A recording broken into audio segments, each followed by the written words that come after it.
DJ was like kicking off. I don't know what he was doing, but it was sick, man. Like he was like hands in the air, like penis out, like fucking just, you know, like he was fucking, like balls flying everywhere and shit. I don't know. By this time, I was fucking wasted, man.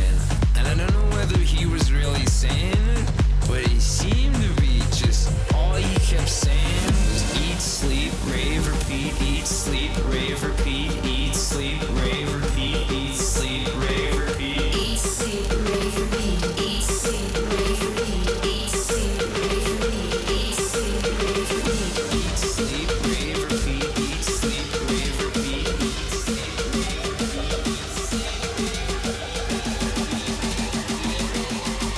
rave, repeat, eat, sleep, rave, repeat.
state roll number.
opening remarks set the tone for a gathering filled with passion, dedication, and a shared commitment to driving sustainable development.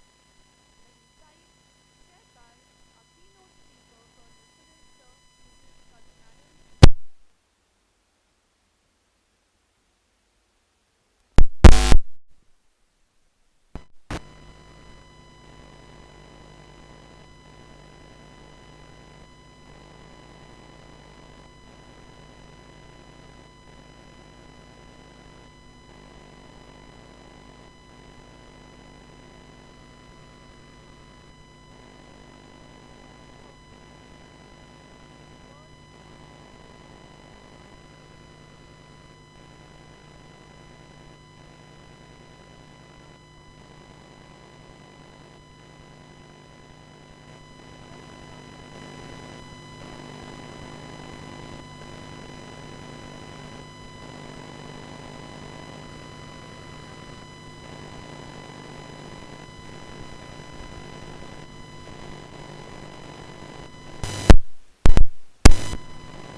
In 2020 and 21, Manufacturing Today Runner-Up Awards 2023.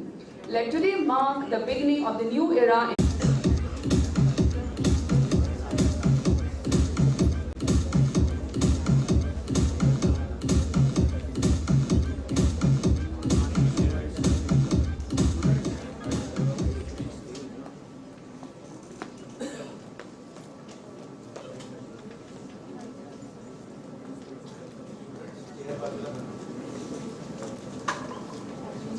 Are you able to hear me? Hello, yeah, right, very good. So, let me thank all of distinguished guests, Mr. Abhay Kulkarni, Mr. Charak sir, and all of you for inviting me to present what SKF is doing in its journey of sustainability. So, we will make this session interactive. Are you okay? Yes. Are you ready? Yes, sir. Okay, very good. So, what we mean by sustainability? Anybody?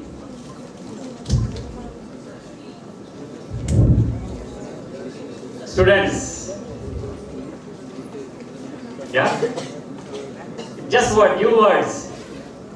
Sustainable. It is longevity. Somebody will tell us longevity. Okay? Another thing? Sorry. Speak loudly. I think.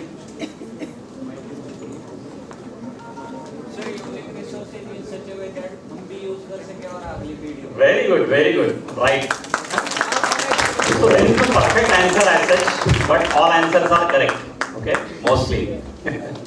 Okay. So basically, what we are doing here is, we are securing our next generation's development. Okay? Why? If you see the rate at which we are using the resources which are available on Earth, we are depleting very fast, isn't it?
college. So he started that journey in SKF with some energy saving improvements. Okay.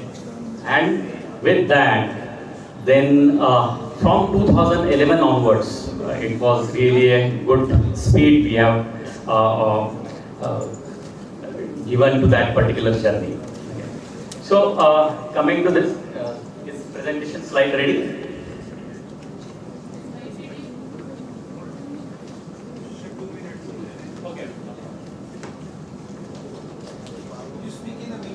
Yeah. So basically, when we say sustainability, so there are three important aspects: environmental, social, and economic. Somebody also call it governance. Also has been added, ESG. Okay. So when we say sustainability, it's merely not only for environment. It is for environment, but there is another aspect. What is that aspect? Circularity. Okay, so sustainability has got three important pillars as far as SKF is concerned. Okay, so we are working on three important pillars. One is we are taking care of climate, environment. Second is, can we bring more and more circularity in our operations? Second, and can we do a responsible business? Because this is also important. When we say it is not just merely doing something in environment or in circularity, but it is about the people, it is about our country, it is our society, isn't it? Nation. So there also we should have to do something.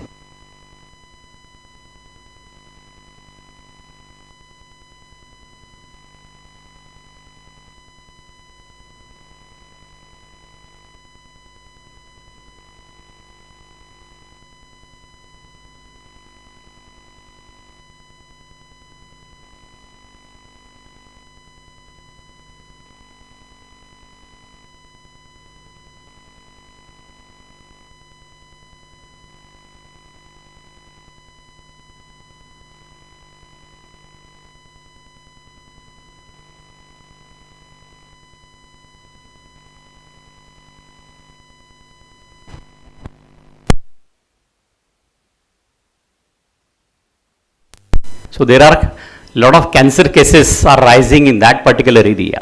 So ultimately, whenever we have any manufacturing processes, and if it is not done responsibly, it is going to harm the common people, isn't it? So this is the third aspect, responsible business also we have to work upon. Then coming to SKF, why SKF is now working for sustainability. So in SKF, we have for climate transformation. So we are mostly working on net zero GHG emission. Have you heard the word GHG, greenhouse gas? Yes? Loud yes? Very good. And which is the more prominent greenhouse gas? Speak loudly. I know the CO2, CO2, very small. Speak loud, CO2, isn't it? But there are also other gases which are having more, you can say, impact than CO2. But CO2 is produced in a large quantity. So prominently, we will be thinking about CO2.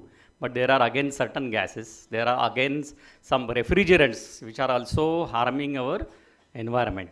Okay. So when we say climate transformation, or how we can avoid this negative impact on climate. So primarily we are focusing on greenhouse gas emission reduction, okay? And specifically it is CO2, carbon dioxide. So you know, whenever we have excess release of CO2, what happens? Basically the earth temperature rises, global temperature. We call this as a global warming, isn't it? And then there are a lot of negative impacts, as you know, because snow will start melting, isn't it? Sea level will rise. There will be a lot of undue rains, storms, isn't it? There are so many things which really will be impacted, and this will cause really a great danger to our Mother Earth. And that's why primarily whenever we say we are dealing with climate change, it is CO2, for which we are working. And CO2, in which process CO2 is emitted more? Can you tell me? Which is that process? Mostly? Yes, absolutely right. Okay, combustion of fossil fuels. So whenever we have combustion of hydrocarbons, specifically, it produces CO2, isn't it? Mostly you will find that in electricity generation, when there is a thermal plant which is running on coal, okay, so that will really release very high quantity of CO2, okay. So what we have to do is, our strategy should be use less electrical energy, isn't it? Very simple, okay. We are coming to some simpler things, basic things, isn't it? So when we say we have to reduce carbon emission, we will reduce energy consumption, isn't it? But definitely there is a limit to reduce energy consumption, isn't it? It is a good thing that we have to reduce energy consumption. And how we can reduce energy consumption? It is the improving energy efficiency of the equipments which we are using. So in an industry like say SKF, maybe Tata Motors, maybe Mahindra. So what type of equipments we use? We use machines which runs on electricity. We use compressors, isn't it? We use HVACs. So these are the equipments which are, you can say, using electrical energy in a significant way. So energy efficiency improvement, which will optimize the energy consumption in those equipments, will really help us in reducing energy consumption. And coming to some industries, or in the most of the industries, you will find that electrical motor is the prime mover, isn't it? So in most of the machines, we abundantly use electrical motors. So if we use electrical motors with higher efficiencies, then definitely we are reducing the energy consumption, isn't it? Is it make sense? Does it make sense to you? Huh? Yes. Okay, very good. So now there are electric motors which are available with higher energy efficiency class. And if you use those motors, definitely you can reduce the energy consumption. Okay, so the slides are ready. Yeah. So already I started speaking, but this is the today's topic, sustainability in manufacturing, the SKF.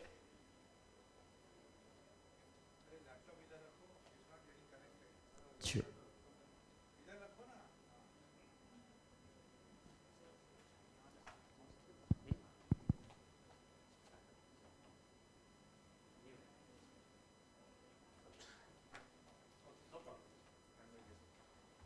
So, okay, fine. So now you can see this is the purpose statement of escape. And if you see the purpose statement of escape, what it is? Together we reimagine rotation for a better tomorrow. When we say better tomorrow, it is the sustainability, it is the longevity, isn't it? So in the purpose statement itself, there is a sustainability vision embedded, isn't it? So with this vision, so this is not a vision, this is the purpose statement, and this is the North Star for SKF for next 100 years. So we have just devised this purpose, and we will do all kind of activity looking at this purpose, okay? Now coming to SKF, SKF is present everywhere. I will not dwell more upon it. More than 42,000 employees, 77 manufacturing units, then almost 40 customer industries, and we are serving around 130 countries. So it is a very global brand, 17,000 distributors, and we are also having 15 technology centers. And SKF has got a certification called EcoVadis. So it is a platinum rated certification. So consistently since last 4 years, SKF is getting this certification. So it is really a proud thing for us. So this is the introduction of SKF. Now coming to sustainability, how we are working on sustainability. So basically the product of SKF is, all of you know which is the product? Very good. So what you can say bearing? Bearing reduces friction. When we reduce friction, we reduce energy consumption, isn't it? So basically the product itself is a sustainable product, okay? And then definitely there is a more focus on working with clean technologies, using clean energies, remanufacturing the bearings. When we remanufacture the bearings, which are at the end of the life, what we are doing? We are also moving those bearings which are end of life or the life is over into the main system, isn't it? Again. So thereby we reduce carbon emission. Then decarbonizing the value chain. So it is not just the only manufacturing process, but suppliers, customer, logistics. So there are so many things where we are deploying this sustainability strategy. Now these are the three things already I dwelt upon. Climate transformation, we are working for. Circularity, in circularity, improved resource efficiency. How we can improve resource efficiency? Basically, we can use the material again and again. We can recycle, reuse, isn't it? Reduce. Then responsible business. So in terms of responsible business, as you know, we are also working with our suppliers. So which are the main suppliers? Of course, it is steel mills, isn't it? So it is a steel product. So steel zero program. So how we can have a steel which will have zero carbon? Isn't it? They are now started producing steel, okay, with the hydrogen fuel technology, isn't it? And this is a carbon-free steel, isn't it? So the raw material we are using, it itself is a carbon-free material, isn't it? Now coming to the IACA, India and Southeast Asia, because I am responsible for India and Southeast Asian countries. So these are the countries, you can say, and when we start working on sustainability, there should be some concrete areas where we should work, isn't it? It's not just, okay, you can do anything, but we have finalized, these are the areas where we will work. Energy consumption reduction, water conservation, then plastic waste reduction, paper saving, because when we save paper, then we are ultimately saving trees. Oil and chemical consumption reduction, because oil is also very hazardous. If oil is, we have oil spillage, then it will harm the soil. So there will be soil pollution, isn't it? Renewable energy usage, then hazardous waste recycling. So these are the topics on which we are working. Then in terms of climate transformation, so these are the three pillars I discussed.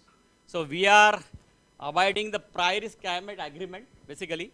So this is the, you can say, Mike, okay, sorry. Yeah. So can you hear me? So please tell me. Yeah? Okay, okay. Sorry. No issues.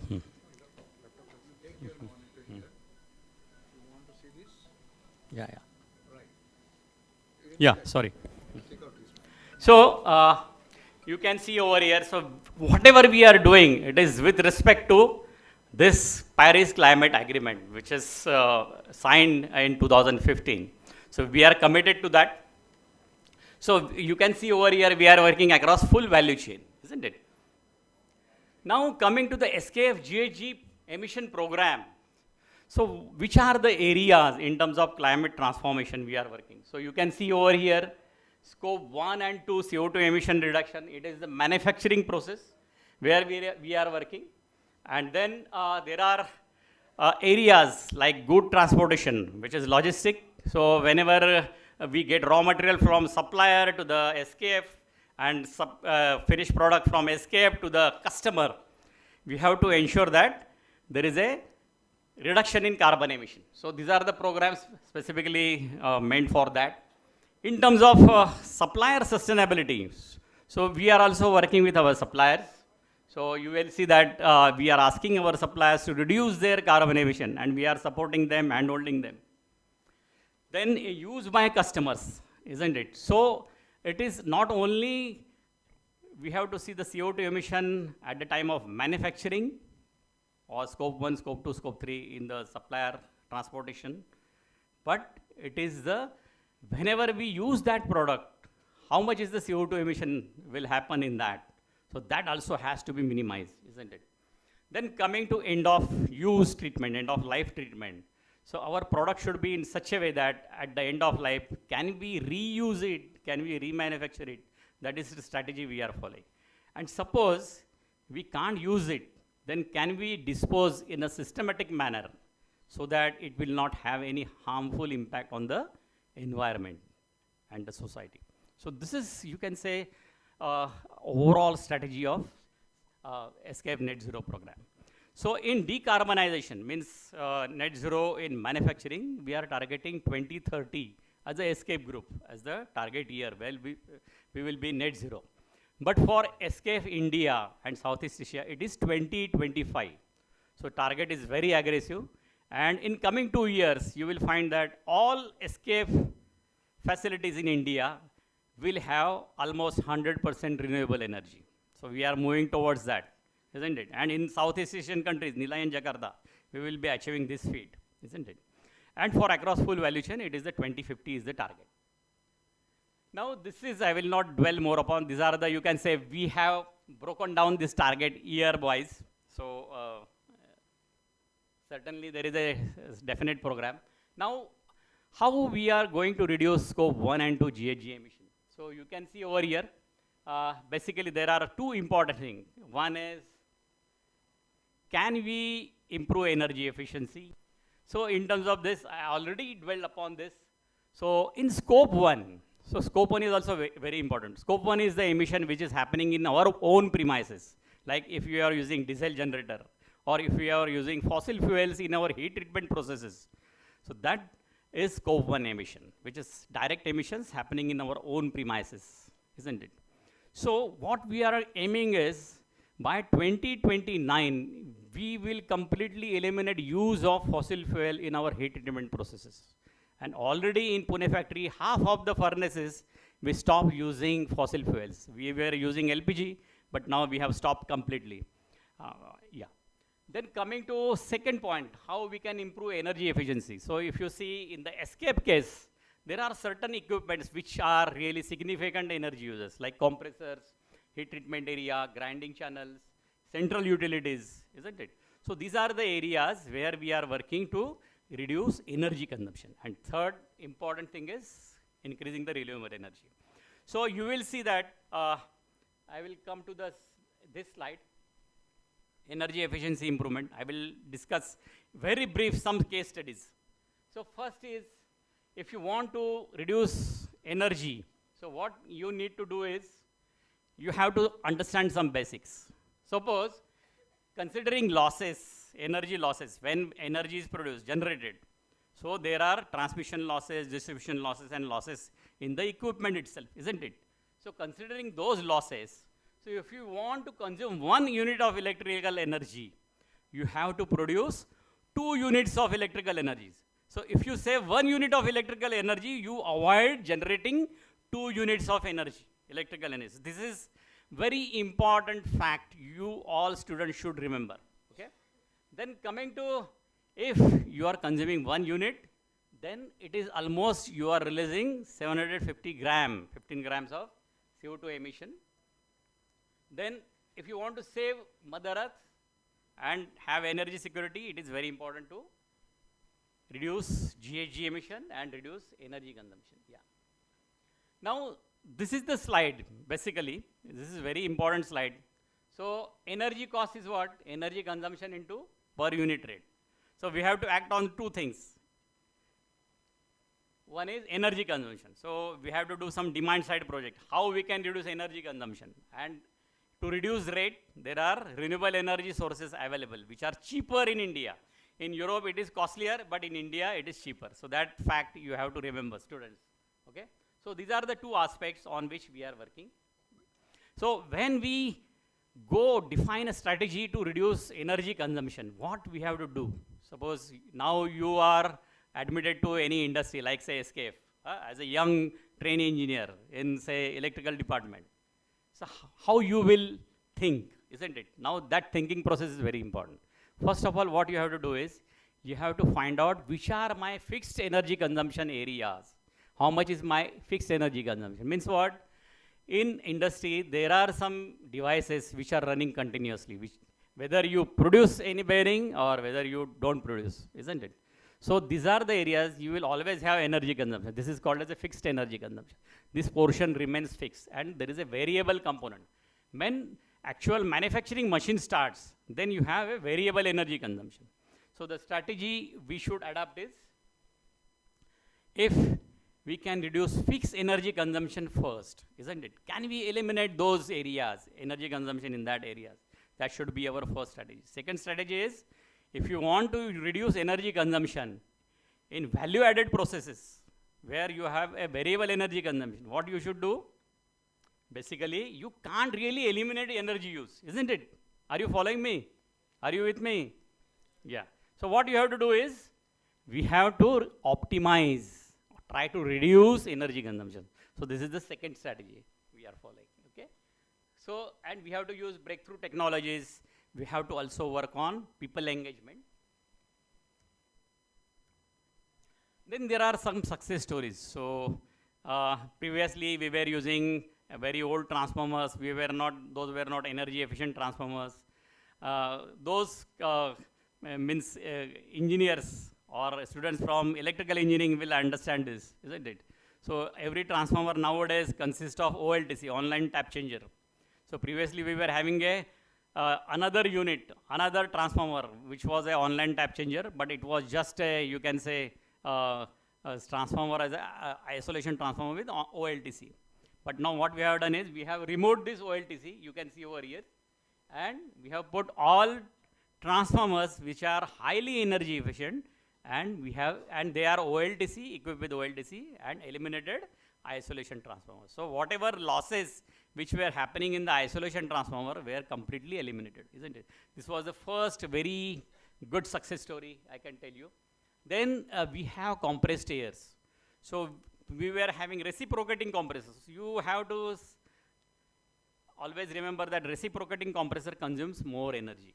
But if you use screw compressors or centrifugal compressors, they will consume less energy. So we have replaced those compressors with screw or centrifugal compressors, and compressors with VFD, variable frequency drives. Then another thing what we have done is, we were only using compressors at 5 bar previously, but we found that some of the machine element, they work on 2.5 bar also.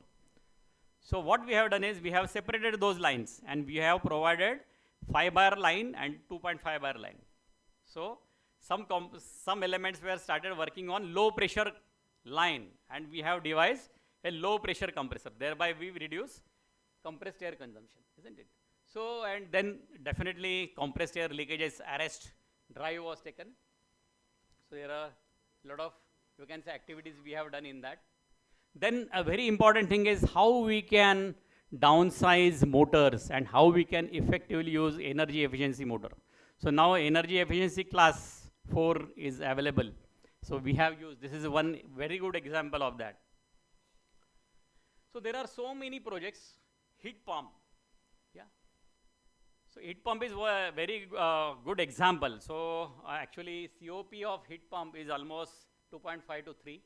So if you use heat pump, at one side it will give heat energy, and another side it also will be cooling some elements. So it's a bidirectional utility of heat pump. Then LED, conversion of lighting system into LED. So a lot of activities we have done in that. Now coming to the renewable energy section, you can see this is overall strategy. So these are the plants, and you can see right now there are 2 plants, Bangalore and Mysore of SKF, which are using more than 95% renewable energy. And I must tell you, from yesterday onwards, from 1st of March, Pune factory has started using almost 60% of renewable energy. I have not changed here, but now Pune factory has started using 60% of renewable energy. And of course, this is a plan. By 2025, we will be using, across all our manufacturing site, it will be almost more than 95% of renewable energy. This is how we will be moving ahead. Okay. So these are some, you can say, photos, examples of rooftop solar installations at Bangalore side. This is a farm solar installation, 8.4 megawatt. Then coming to scope 3, I will not dwell more upon this, but there are some, you can say, activities we are doing. This is in terms of logistic.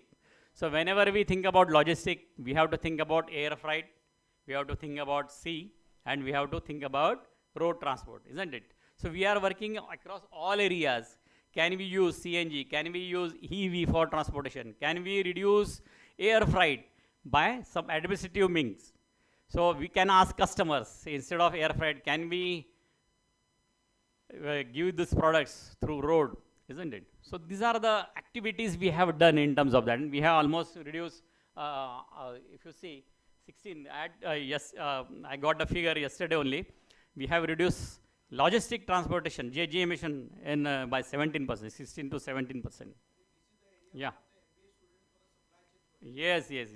And there definitely, so what we have done is, we are having almost more than 1,000 supplier base. But out of that, we have identified 100 critical suppliers. And out of that, 7 are steel mills. So now we are focusing on steel mills continuously. Steel mills and ring manufacturing and component manufacturing suppliers. And we are working with them and holding them to reduce their energy consumption and GHG emission. Yeah. Okay, so this is all about, so definitely I think you might have got some glimpses what SKF is doing. So any doubt, any questions, you are welcome to ask. Thank you so much, sir. In the domain of manufacturing, where the clatter of machinery and the hum of production often drown out softer considerations, sustainability indeed emerges out as a guiding star. It is not merely a trend, but a responsibility to our planet, to future generation, and to the very essence of our industry. It's about reimagining supply chains, adopting eco-friendly materials, as sir rightly mentioned. Sustainability is not a burden, but it's an opportunity to innovate, to lead, create legacy. Thank you so much, sir, for such an insightful session with the help of the SKF study approach. Thank you, sir, so much for the here. Now there's an announcement for the students that you will have your paper presentation in DYPIMS campus. And we'll gather here at 2 o'clock sharp. Thank you. You have an opportunity if you have any questions regarding sustainability, supply chain, as sir rightly mentioned, for the MBA students. So you can ask now. Quick. I think that means you are not understood the topic, it seems, because there is lot of scope for the new researchers or management professionals to enter into the areas of sustainability, because you have to understand the importance of sustainability, and in future jobs and careers are only with sustainability. Okay, so everybody be at there at 2 o'clock, because we have got persistent system case study, we have got Tata Motors case study, where you all are going to interact, not like what you are responding today, right? Get more inquisitive, ask more questions, because this is the way of career and job life in future. Okay, thank you, Mohan. Thank you. Thank you, sir.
ਸੱਚੀ ਕੁੜੇ ਦੱਸਾਂ ਤੇਰੇ ਨਖਰੇ ਦਾ ਤੋੜਨੀ ਨੂੰ ਆਸ਼ਕ ਬਣਾਇਆ ਸਾਨੂੰ ਲਾਈ ਕਾਦੀ ਲੋਰ ਬੁੱਲੀਆਂ ਤੇ ਹਾਸਾ ਤੇਰਾ ਕੁੜੇ ਮਾਰ ਜਾਂਦਾ ਏ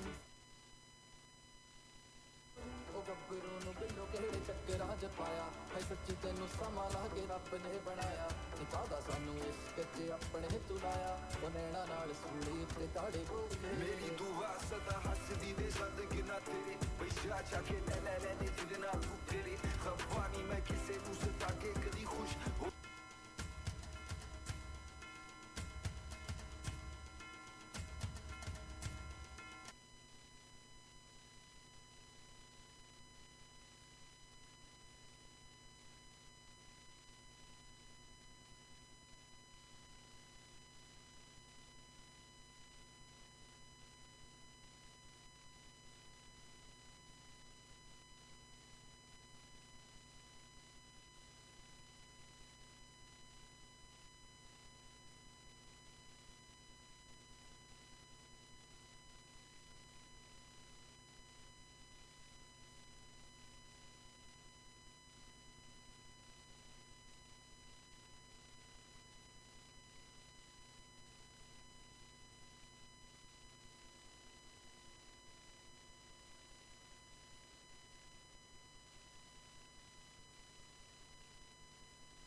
अमित जी की आवाज में जबरदस्त रहेगा. He should do it.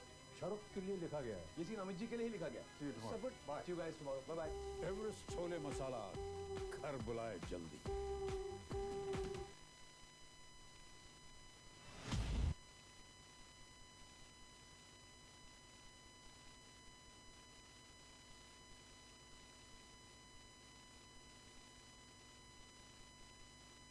And feel the trapper.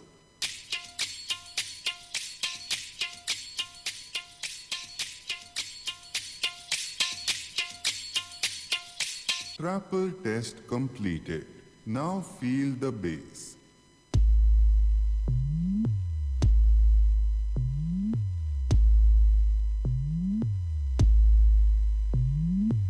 Bass test completed. Now close your eyes and feel the vocal.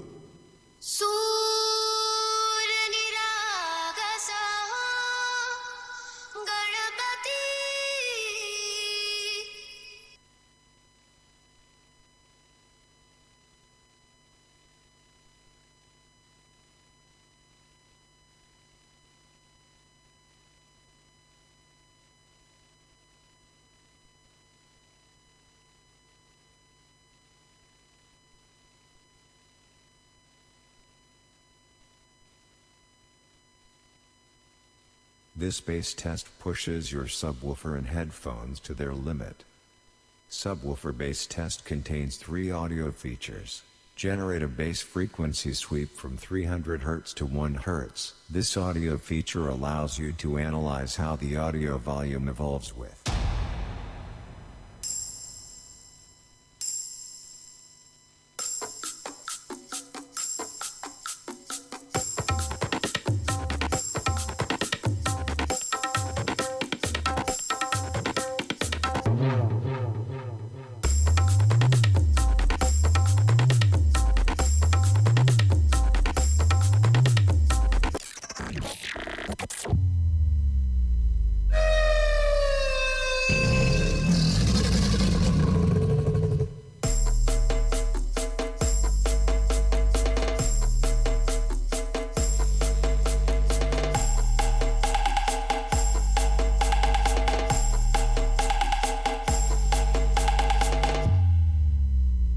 generate a bass frequency sweep.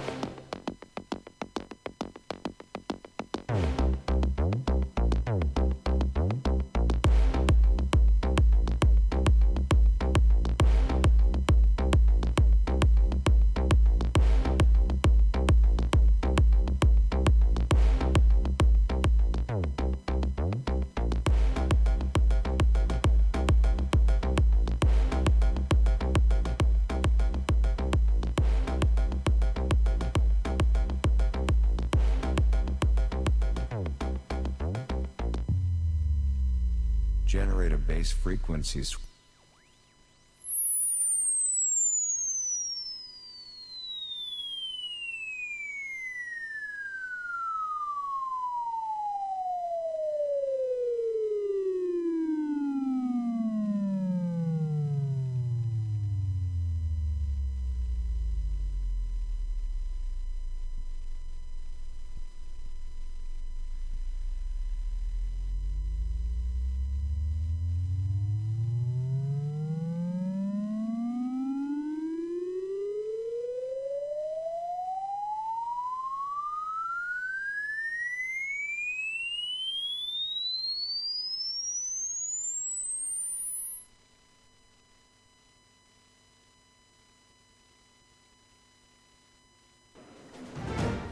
And we're back in third quarter planning. Adams is quarterbacking this project, and she is looking.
Good afternoon, everyone.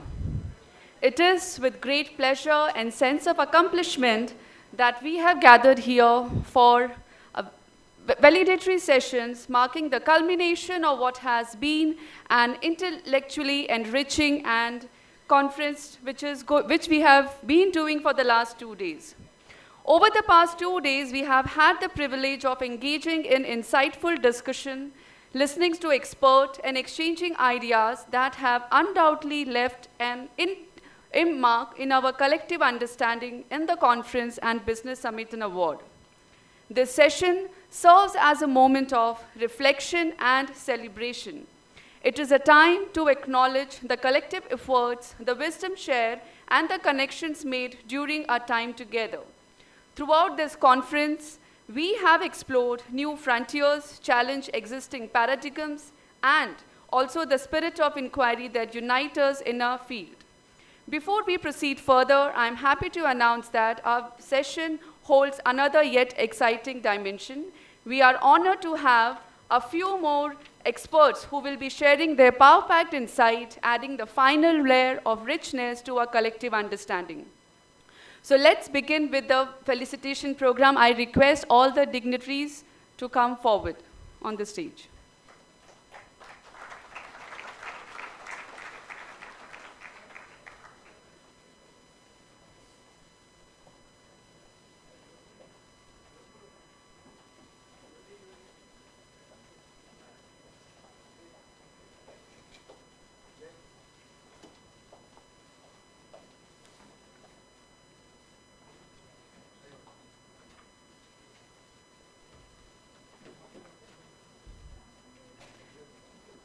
I request Dr. Bharat Patil sir to kindly felicitate our chief guest, Dr. Parag Kalkar sir.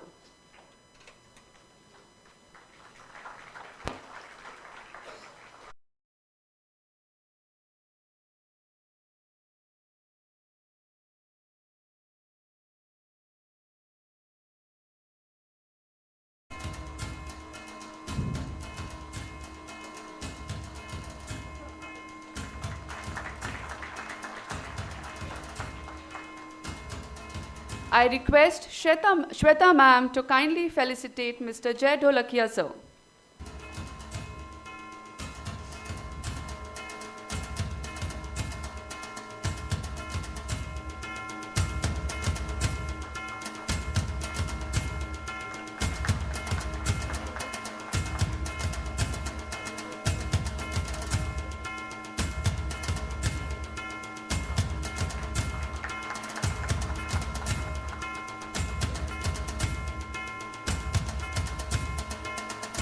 I again request Shweta ma'am to kindly felicitate Mr. Paragauti sir.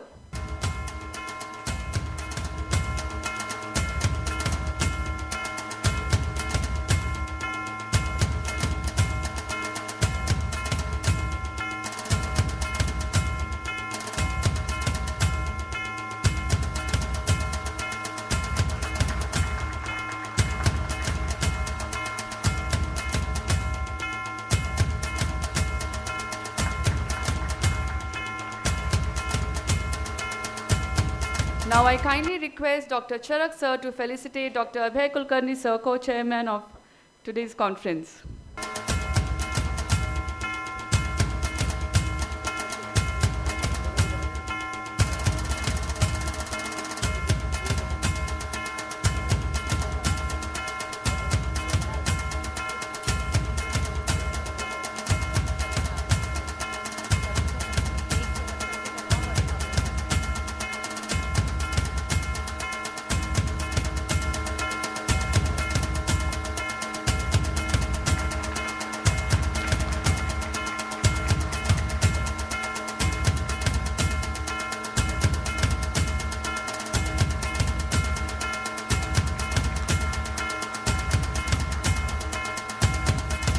I request Charak sir to kindly felicitate Bharat Patil sir, Executive Director of DYPIMS.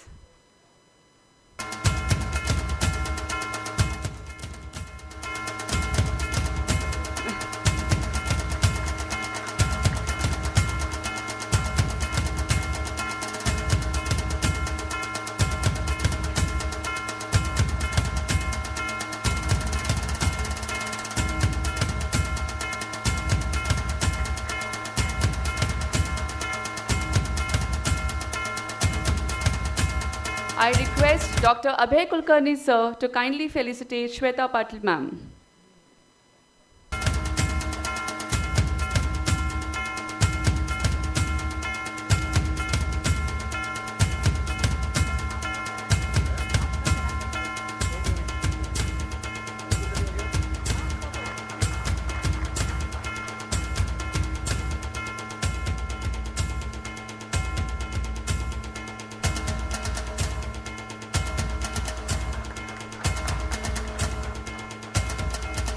Thank you, sir and ma'am.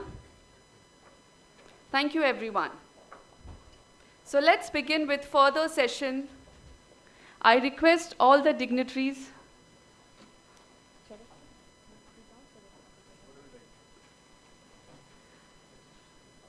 So now let's begin with the further session with the introduction to our expert, Dr. Abhay Kulkarni sir, Director of IICMR and Secretary of CMF College of Physiotherapy, Executive Member of INSAN IIE. Sir had done in PhD Six Sigma MMS BE. He's also a master contributed to MBA syllabus revision and CAP. He also conducted corporate training on operations and business excellence. He's also an elected member of Institute of Engineers. Sir is author of many books, 2 patents, presented 15 plus papers and published more than 28 research papers in national international conference. Not only this, Sir also bagged many awards like CEGR Exemplary Academic Leader Award 2020, National Eminent Academic Leader Award 2020, and the Lifetime Achievement Award elsewhere 2021. Sir is going to share his insight on summary of strategic sustainability initiative for collaborations, people, process, planet, and profit. Over to you, sir. Thank you, Dr. Sarita, for the nice introduction. I request all the dignitaries on the dais to make convenient to see my presentation. Otherwise, you can decide. Dr. Karkar, sir, how can you? This will be a good guideline for us to present this in university for faculty development in future as well. Thank you.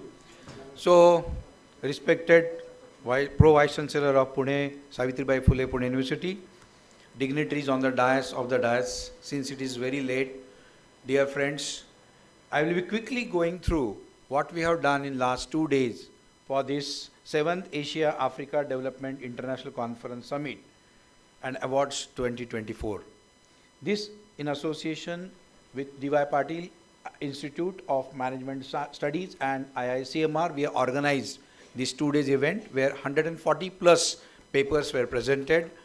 This was one of the very good achievement, which white paper we are going to give it to Savitribai Phule Pune University regarding the achievements. I just wanted to give some glimpses about the importance and significance of sustainable development goals. See, globally and nationally, there are guidelines for sustainability where OECD guideline for multinational enterprises, UN Global Compact 10 Principles and G17 Sustainable Development Program were initiated, and GRI Universal Standards on Sustainability. This is on global level. While at national level, NVG, that is National Voluntary Guidance, and SEBI, they are the two BRSR, which I am going to explain in the next slide. So these are the initiatives by which we started saying the significance of SDG 17 goals, and that's why the seminar and workshop was organized. Now, when you talk about corporate sustainability, when corporate members who are present here, they talk on ethical, social, economical, cultural, and environmental background, while this seminar, what theme was, let us create a better world for next generation. It is our responsibility to give the better world. Now, how this is possible? And therefore, in 2015, these SDG 17 Sustainable Development Goals were agreed by 195 nations to United Nations that they can change the world for better. And by 2030, all people will enjoy peace and prosperity, which was the aim of SDG 17. And therefore, each country is monitored against each of the goals and is published by United Nations. And I'm very happy to tell you that today's morning case study by SKF, they said that there are first 500 companies where they have already told the United Nations that they will undergoing SDG 17 goals and they are fulfilling. I hope everybody is clear about what SDG 17 goals are all about. From education point of view, I think criteria 4, that is quality education, which is playing prevalent role, which we are going to emphasize more through academics. Now, when we talk about impact of NSDG 17, the most important part is environment where we all are living, the governance which is to be done, and of course the social aspect where we all part and parcel of society. So these are the sustainable development goals where we discussed for 2 days, and most of the researchers presented papers on different goals as such. Now when you talk about impact of NSDG 17 for HR development, when it is focusing people, it is the criteria 3 which talks about good health and well-being. Goal number 8 talks about decent work and economic growth. Criteria 16 talk about peace, justice and strong institutions. I think that is where DY Patil and IICMR came together and had a very nice brainstorming discussion afternoon yesterday on peace and technology. And yes, 17 talks about partnership for the goals. I think the partnership like DY Patil and our institute created a cluster where we have organized this conference. When you talk about governance and shared values, I think poverty, gender equality, decent work, reduced inequalities, quality education and climate action. And I think most of the papers were based on these themes. And see, this is not new to India, because Mahatma Gandhi on sustainability said, the earth provides enough to satisfy every man's need, but not any man's greed. And I think we all are going that greed, and that's what we are suffering a lot. So when we talk about sustainability in India, I think in this particular conference, I just wanted all the students to pay attention to, in my initial speech when I said people, planet, process for profit, but that will come afterwards. But understanding and awareness of people is most important to have healthy life on the planet where we can enhance our existing processes. So sustainable, biodegradable, compostable, bioplastic, upcycling, recycling, pollution, greenhouse effect are the keywords on which the research is expected to be done by the researchers like you, and that's what the very aim of this conference was made. Now, when you talk about corporate people, when sustainability is to be blend, yes, they talk about strategic level where environment, workplace, community, customer, and very importantly, the suppliers where the material comes from. And all the 5 elements are blended, and that is how the strategy is done for the goals which are to be decided by every organization. Now, when you talk about sustainable initiatives, some of the examples where we have seen own operations in terms of certification, CO2 emission, plastic paper use reduction, Kaizen on every energy theme, continuous improvement, and of course the SHE implementation and green building are the initiatives which are taken by the own operation. When in the morning also supply chain logistic escape talked about air freight reduction, transport optimization, employee transport, and these are all the management students can easily do when you will be doing summer internship as well as the placement when they get into job. Now, when you talk about customer, environmental friendly products and services, then reman, recycle, reuse, new product sustainability, and of course, oil lubricant innovations which are going to take place and which are happening very frequently. Now, that is why business responsibility sustainability report is to be generated. I think that is what I told you, that this is what the report which is generated, which talks on respecting the most important, provide goods and services that are safe and contribute to sustainability. Then respect, responsive towards the stakeholders, and lastly, respect and promote human rights. These are the areas where BRSR report is generated, which is to be submitted to United Nations. Now, the most important part of this conference was respecting, protect and make efforts to restore the environment. I think after Corona effect, we all have experienced the importance of environment, importance of oxygen, and of course, clean environment and water. Now, how this is possible? How corporates are like Persistent and Tata Motors corporate members are here available? They can vouch me that sustainability has to be pushed with respect to time, knowledge, and complexity. If you give excuses of this, they will get disengaged. And therefore, we need to engage the existing employee to see to it that they will do this exercise with fun, immersiveness, and of course, the innovative methods. And the very purpose of this conference is cultivate a culture, significant strides towards sustainability, make sense of responsibility to every individual who is working on the earth, And of course, sustainability goals need to be designed, redefined, revisited, and to be achieved. So, I will take two examples and I will close my initial talk. Very importantly, today we all are using electronic gadgets very frequently and replacing it with upward integration. But have you thought of how you are going to recycle it? This is the big chunk, and I said, मी मराठीमध्ये presentation केलं होतं कॉर्पोरेशनला, ई वेस्टचा भस्मासूर, अतिरेक्यांपेक्षा ई waste management करणं अतिशय आवश्यक आहे, कारण ई waste management आपला शरीर पोखरून टाकतं आहे. I think before this presentation the video was run which talks about how lead is generating problem to bronchoasthma and all other liver problems and kidney problems. So we need to work on sustainability in terms of e-waste management. And I think you all are aware that 5 lakhs tons e-waste is generated, and how it is treated, God knows, because it is treated by very uneducated people and very unethical, unscientific way people are recycling and wasting it. So we need to take care. Another example which I wanted to address is today, because of global warming, we see the planet is getting heated by 0.5 degrees centigrade every summer. Even we have seen 1st of March, the temperature has gone up. So there is a need of air conditioning, which is use of comfort, and health is growing. Now, this particular warming of planet is going to give huge growth in cooling loads due to demand. This is going to give electrical consumption more. And air conditioning makes us largest part of electricity capacity, and of course cooling increases greenhouse gas emission directly through refrigerants, and that is the warning thing. Why? If you see the statistics, increase in air conditioning in India, can you see the way millions of air conditioners are required? This is from Future of Cooling IEA 2018 data, where this is how India is going to use refrigeration system. So what is the environment and how are we going to achieve that sustainability? That is the big question mark. On other side, the research says people are more productive when they are comfortable. Like we are sitting in air conditioning. See, 25% of the people say that workers slow down when it is hot. So you can say you are going to get manpower output only from 75% people. 67% of the employees socialize with co-worker when it is hot. शिळोप्याचा गप्पा in Marathi, just grapevine and discussion, which is hampering productivity, and Tata Motors GM will agree with me. 13% of the people, more time is taken to complete the projects. See the effect in terms of quantification. And 50% of the people take extended lunch break when it is warm. So this is the effect you can quantify with simple temperature rise.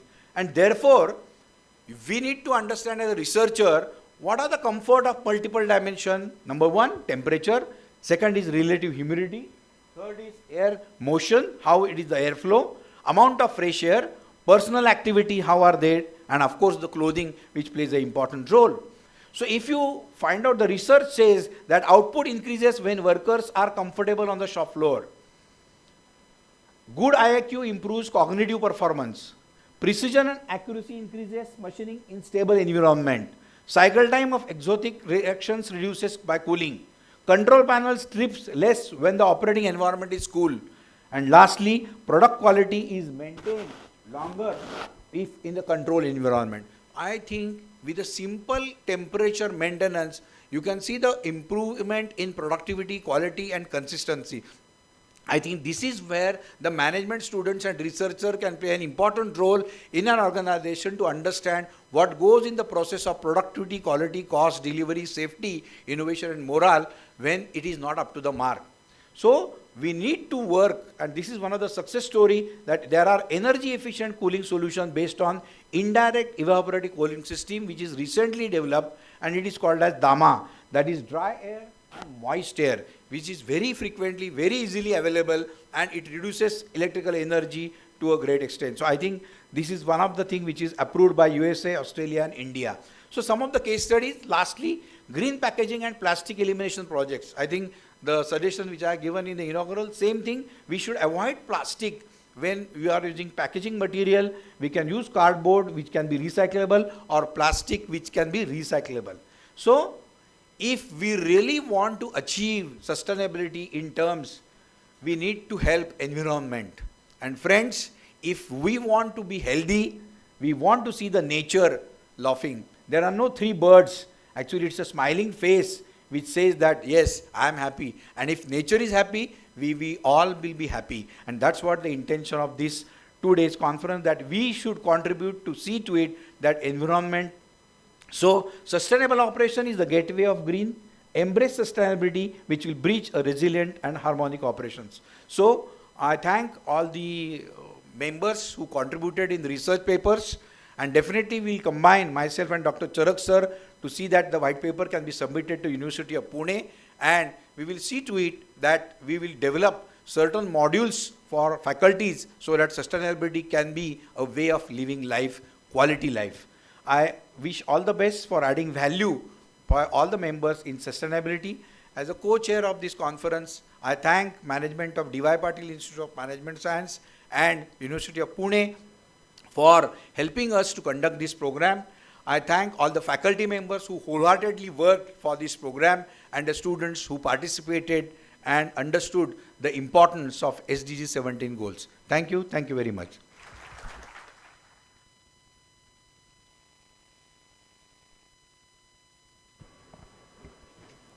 Thank you, sir, for such an insightful session on sustainability goals. Because now it's not only about merely a talk, but each one of us is equally responsible to make it sustainable around our surrounding. Let's proceed further. We are honored to have a special expert, Mr. Jay Dholakia sir, who will share their profound perspective and deep insight into the crucial intersection of technology and sustainability. The IT industry, being a driving force of innovation and change, plays a very important role in shaping a sustainable future. Our expert will shed light on sustainability in IT industry. Mr. Jay Dholakia sir is a GM in learning and development in Tata Motors Persistent System. He has done PMP, Project Management USA, currently working as a global Program Director leading Next in Practice. He is a key contributor to design enterprise-wide governance model. He is a member of the core team to design and develop training program, and he is also actively participating and associated with PMI Pune Tech in India chapter since 2009. He has vast experience in various organizations like Birlasoft Globalist Program Director, KPIT Technologies Limited as a Senior Practice Director. Put your hands together to please welcome our today's expert, Mr. Jay Dholakia sir. Over to you, sir.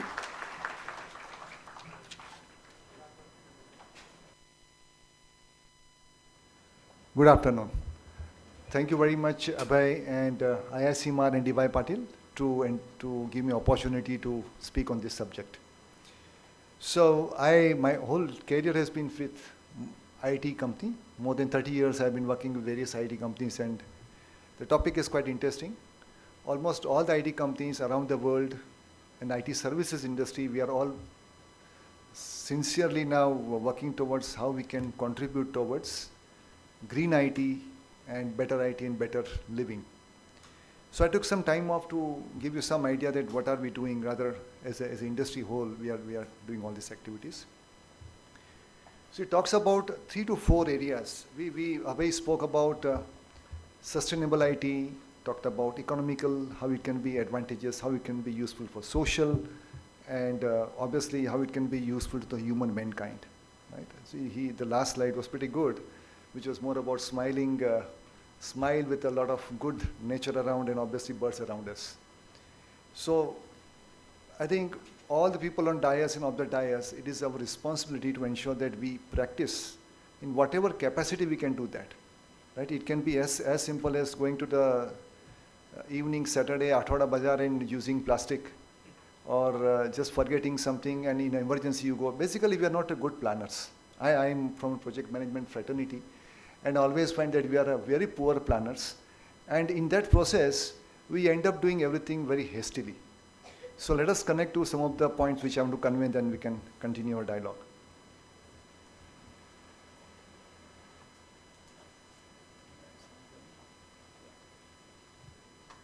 So sustainable IT, basically there are three different topics which you talk about. One is a sustainable IT, other is a green IT, and third is circular economy. What we covered in the morning session and couple of slides which Abhay showed was a circular economy. The whole target for all the industry, whether it's IT, non-IT, manufacturing, everybody has to target a circular economy. If we can go to that target, probably we will be achieving the SDG target of 2030. So when we talk about sustainable IT, within IT segment, is more about how I can save energy, how I can have build better offices, how I can save electricity and variety of things. So all of us are aware that Gen AI, right? Everybody's talking about fancy Gen AI things, and I can do wonderful thing. I can have nice avatar around me. Next time probably each of us will not be talking to you. Our avatar will talk to you. My voice will be hijacked, and somebody else will be talking. Those are the things happening. But the more and more you use Gen AI, in the background, the humongous power of energy is being used to generate those analysis, and that's consuming a lot of energy. And that is we talk about sustainable IT. How I can do a better algorithms, optimize algorithms. How I can save my energy to generate those algorithms and give you the services. That is what we talk about sustainable IT. Green IT is pretty simple. I'm using air condition. I'm using offices. I have 24/7 office culture everywhere. I can go. I'm cool. Everything is good.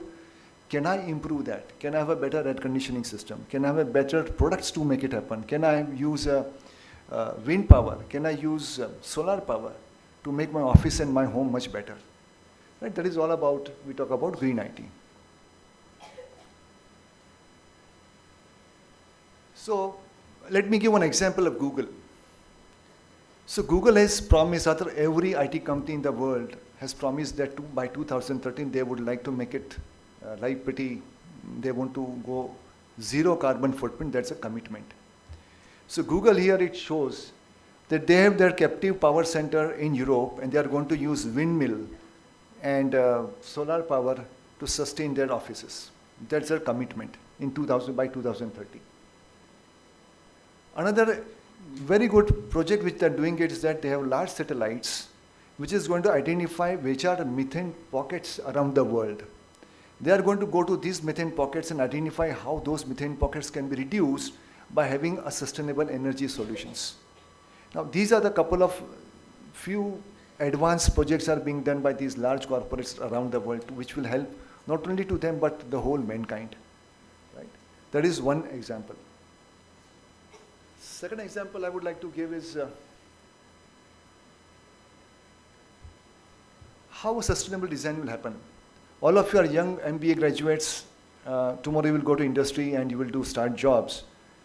Today, with the help of generative AI, trust me, 25% of the productivity will improve, has to improve. That's a mandate. At least operational efficiency will improve. That means that I have 25% more time available to do something better. And that's what we do to innovation. Every human being, every individual student, corporate member, senior member, manager, whatever title you give, you must talk about how I can innovate and I can bring some sustainable future for myself and for my country and for my company. That's the way we have to look at it. And that can happen only when you talk about good product design. Classical example, Apple Watch, right? The recent release of Apple Watch is completely carbon-free product. It started with all the parts which is going inside that particular watch to the final shipment of the product. It happens at your home. Everything is done with the help of circular economy. And that's the way we are going to learn today. I'm buying something nice shirt or nice trousers or everything on Amazon and Myntra.com. But are you aware what is the supply chain logistics happening in background? Think through. Today I'm coming from my home on my Uber. It's very simple, right? Plus, please think through that what are the back-end engine, what are the back-end processes which is being done. It's quite complex. If each one of those processes takes away 25% of their time and improve the processes using sustainable circular economy, it will be phenomenal change that will happen. And that's what each of us should think through.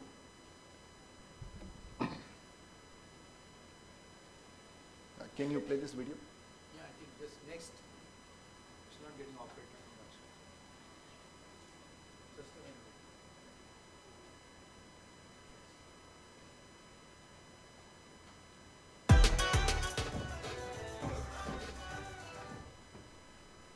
when we're digging into this, you're going to want to pay attention to something called the power usage effectiveness, or PUE, which is a factor of the total power consumption that's used to.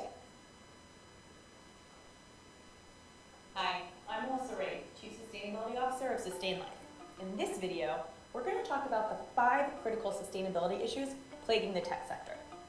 Now, while the tech ecosystem is a powerful tool to drive progress, the environmental impacts cannot be ignored.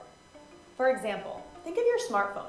Just mining those components from the earth, in addition to the 18-month planned obsolescence, is a huge impact. And think about all the energy and emissions related to the cloud computing for all of the services and applications that we rely on. Hardware aside, did you know that training an AI model has up to 5 times the lifetime emissions of a combustion engine car? And now with the entrance of AI products in almost every aspect of our life, the emissions from the tech sector is bound to increase. So I want to shed some light with some of the major issues that are plaguing this industry and what we can do about it. Item number 1, e-waste. Did you know that in 2019 alone, we dumped 53 million tons of electronic waste, only 17% of which was recycled? With a huge disparity between the waste we create and what gets recycled, it's up to manufacturers of products to create a system that allows for reusing your goods. So what does this mean? Offer end-of-life options for your products at the end of their useful life. This could be anything from a take-back program back to your organization where you can reuse the materials into new products, or design your product to be refurbished and repaired so that users can go and extend the life of the actual product without having to buy a new one. Item number 2, energy consumption. An incredible amount of energy is required to support our day-to-day use of the internet.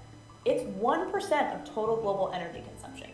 And by 2040, the information and communication sector is expected to produce 14% of our total global emissions. So what can we do about it? When selecting your cloud provider, aim to use providers that operate their services and data centers in regions provided with renewable electricity. Now, a lot of the leading cloud providers will actually provide information on this, Google Cloud, for example, where you can understand the emissions impact by region of all of their different cloud computing centers. Now, when digging into this, you're going to want to pay attention to something called the power usage effectiveness, or PUE, which is a factor of the total power consumption that's used to actually power those centers versus for auxiliary services like cooling. The closer that PUE is to 1, the more efficient your data center. Issue number 3, employee rights. Now, if you're a large tech company, you likely have a large supply chain with a lot of factories building all of the components in your hardware.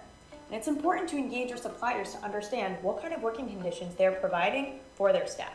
And while this can vary by region and jurisdiction, you can actually set standards yourself to govern and make sure that your supply chain is adhering to the same values, standards, and conditions that you would set for your own workforce. Issue number 4, materials. Tech hardware, ranging from computers, monitors, phones, require materials like plastic, precious metals, and silicon in their construction. A lot of these regions that these materials come from, like the Middle East and Africa, have been hit with resource scarcity and material conflict. So what can you do about that? A lot of those activities are going to be out of your control, but you can engage with your supply chain to understand where are the risks and opportunities and plan for contingency in areas that may have conflicts underway. Additionally, and going back to our number 1 issue on e-waste, having a buyback program can actually recycle some of these precious materials, reducing your need to buy new ones. And issue number 5, carbon accounting and disclosure. We're seeing rapid evolving regulatory landscape across the US, Europe, and Japan with climate disclosure and carbon rules. Now, tech companies are often the biggest companies in the world, and across these regions are going to have to start measuring and reporting their greenhouse gas emissions. So what can you do to get started? Start your sustainability program today. Understand how your business operations result in emissions and how to talk about them in a meaningful way to your stakeholders and to comply with these global regulations. So, if you're a technology company looking to launch a sustainability program and meet these evolving regulatory requirements, come check us out at sustain.life and see how we can help you today. Thanks for watching.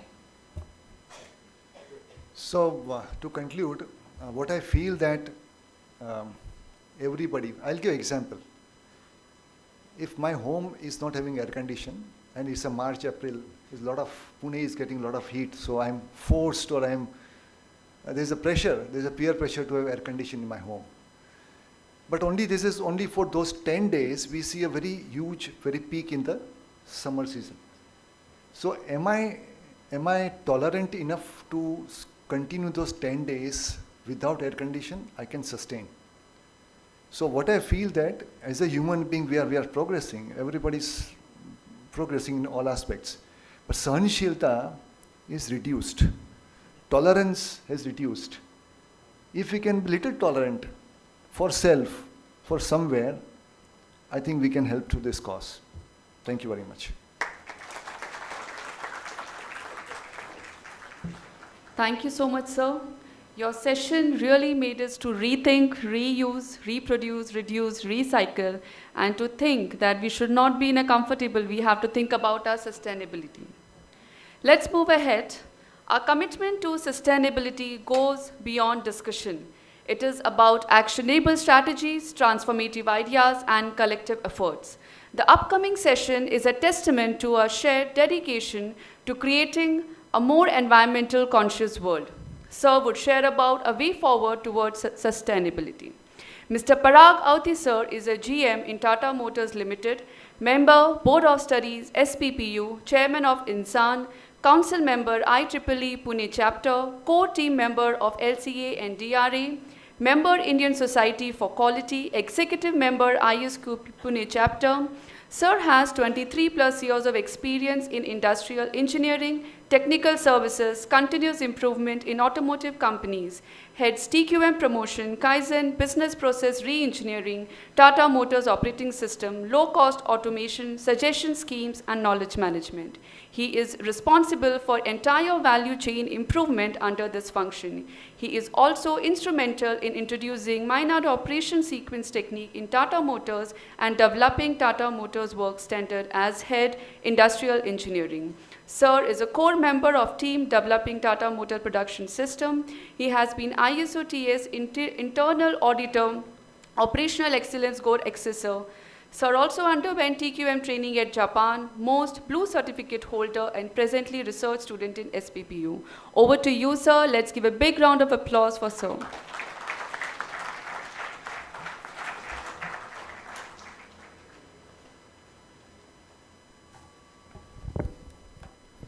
Good afternoon. So before I start, Abhay sir talked about temperature, its impact on productivity. High temperature and its bad impact on productivity. I'll give a reverse example.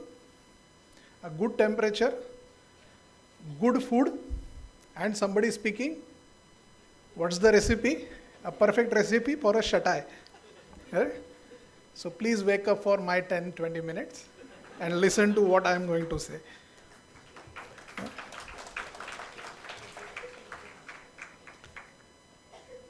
See, I'm from Tata Motors. My title is from Operational Excellence. So there are many people who are working on a strategy part of this sustainability, correct? But more number of people are involved into the tactical part of it. So today I'm going to cover the tactical piece, because there most of you, when you enter into the organization, you will be working into. So let us see what we are doing into it. So I'll try to take some examples. But prior to that, I'll run through few slides from the organization where I come from. So I come from Tata Motors and it's a part of prestigious Tata Group. And when the name Tata comes, all the parts are linked to society. Whatever we do day in, day out, everything is for society. These are our guiding principles: good thoughts, good words, good deeds. This is from the Parsi philosophy. So our entire philosophy of all the Tata companies work onto this. And if you see two great visionaries from Tata Group, Mr. Jamshedji Tata, our founder, he said, in a free enterprise, the community is not just another stakeholder in the business, but in fact the very purpose of existence. Now today, from 2016, the entire world is talking about SDGs and everything. This was 160 years before he talked about society as a stakeholder and as the only or primary stakeholder to where our existence is. Look at Mr. J.R.D. Tata, he says what comes from the people has gone back to them many times over. So this is what our philosophy is all about. Most of you may be knowing that 67% of the shares are held by Tata Sons, which is again a charitable kind of a piece. So that is why whatever we do is all for the society, and we are proud to be part of it and try to contribute from our side whatever levels we can. These are the 17 goals. You have churned around it for last 2 days. Some might have been studying it, some might have been working on to some part of it. Just to give some glimpse how Tatas have been impacting. If you see this 1901 pension and gratuity workers PF scheme, this was introduced in the world first time by Tata Motors. Or Tata Group, I will not say Tata Motors, Tata Group. If you see 8 hours work, today we all say work day. This concept was introduced by Tata Group. Earlier there was no concept like working hours kind of thing. If you see free medical aid, today we talk about, people boast now, all the companies like we have insurance policy for the employees. This was 1915, this was given. School facility 1917 for children. Again, world's first creche was also part in the Empress Mill in Nagpur. That was our first company as a Tata Group. Today many companies will put up, we have a creche facility, correct, for working mothers. So that was the case that was introduced.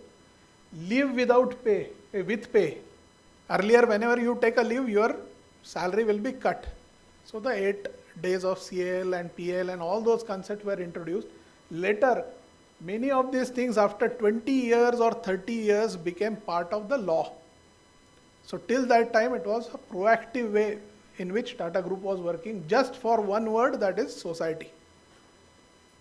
Profit sharing, then other things. And we also then, while doing these activities which were much beyond what was expected from any organization, we also adopted the 17 SDG goals. We also committed to it. These are some of the glimpses. The first planned city of Jamshedpur. And just look at what our founders wrote to his son. Be sure to lay wide streets planted with shady trees, every other of quick growing variety. Have lawns, gardens, large areas of football, hockey and playgrounds and all that. So that was the vision that was there, which now you will say broken into those 17 parts of SDG. Here the dam, which is in near Lonavala, hydroelectric plant, every aspect has been touched upon. In today's world, what we are doing is, these are some of the the initiatives which we are running. One is Arogya, where the health part is taken care of. Vidya Dhanam, where the education piece is taken care of. Kaushalya, the employability skill, that is being taken care of. Vasundhara, again trees. Amrut Dhara, the water part. Aadhar, and then the affirmative action part, and the Seva. Every year we have something called as a volunteering week. Many people do it year-wide, but at least we push people into those 2 volunteering weeks to give actually the physical efforts in improving life of the community. And I am proud to tell that we are 3rd largest contributor of volunteering hours in the world. And our attempt is to move to the first one. Now my topic, I am heading TQM, and here I am trying to link how operational excellence will bring in something into the sustainability piece also. So this is TQM. Some of you might have read about it into your curriculum or whatever. So it is nothing but you have to improve the business as a whole when it is running and keep on changing it as per the prevailing conditions. So this is my job. This is what I do in Tata Motors. And this is what TQM, the paramount award is called Deming Award. It also forces us that yes, we have to do something on the sustainability, because it has got marks for sustainability into the Deming Award. So in future, if we challenge Deming Award, then this is what we have to surely look for. These are the tools which I am using day to day and how they are impacting the sustainability. Like 5S. Have you heard about 5S? Correct? Very simple tool to understand, but let me tell you, very difficult to apply. Because difficulty lies there. because of the consistency of the efforts that are needed. This 5S itself will help you into sustainability because it will force the waste reduction. Why? Because the first rule is what you need needs to be there at your desk or something. Then that starts reducing what we call as the wastage or obsolescence. That will reduce and you will start consuming less and less. Otherwise, I'll have more things, I'll waste some of the things and the usable index will be very less. So 5S helps me into that. Suggestion scheme. Abhay sir showcased one thing, na? Push versus pull. So this is the area where the pull starts taking care of. All our employees, all blue collar, white collar, all levels, they contribute into it. We have two types of suggestion schemes. One is where people freely give idea. One is we put up a theme and they give idea against the theme. So that is how suggestion scheme work. Quality circles. Here employees come together, form their teams. They are actually entitled, empowered and trained to take decisions. And there they actually help us take some projects around environment. So we have something called as SQPD CME as our operating system: safety, quality, delivery, productivity, cost, morale and environment. So they take projects on all those things. Kaizen, sir also talked about Kaizen. That is what we call as war on waste. So whenever there is a war, we have to do Kaizen, and when Tata Motors says Kaizen, it's a 6-day event. For all the smaller improvement, we call suggestions. And in the world, people put Kaizen and suggestion as one word, but we have splitted it. One is a team-oriented, one is individualistic. And naturally, safeties are there. Whenever large projects are there, you need special skills, and their CFTs actually work together. This is the impact which has come out. If 10,000 plus employees participated into our suggestion scheme, look at 5,000 suggestions, look at the savings which we have got. 35 plus CR we have got through this. Reduction in canteen waste. Typically, when we have employee strength of more than 10,000, 20,000, waste is bound to happen. This is what people will think. But very focused efforts are happening. Like people should not waste food. And that is not from money part. It is from the respect that we should give to the people who are growing food for us. You will find some posters how we are putting up that into place. So this is the suggestion scheme where everybody participate and implement the things. This is automation. I said I am heading automation also. We are taking care of sustainability through automation. These are the gloves. Gloves get dirty, they get into dumping ground. Now it becomes hazardous waste because they are contaminated with oil. So we have developed a simple machine which will clean up these gloves. Whatever the cleaning solution, they naturally go to ETP. And the rest of the gloves are now reusable or in a better position to get recycled on. So this is what, and our article got published, means this is my team who have developed it, and it got published into India CSR. So that was one, what do we say, feather in cap for my team. Yes, good. Again, see, every action, sometimes we feel that sustainability has to be very big actions. Like Tata Group is also into solar, windmill, everything. But then we think somebody will take action onto it. But that is where these kind of initiatives will change the bias. Like everybody can contribute. Now here you will see, we have put up some, during COVID we put up some automatic things, but now they are very well used to control the usage. Earlier it was to avoid the touch, but we continued it because it was controlling our usage. So this is how we have done it. This is another good story. We have a very big lake house. Every plant have one lake inside.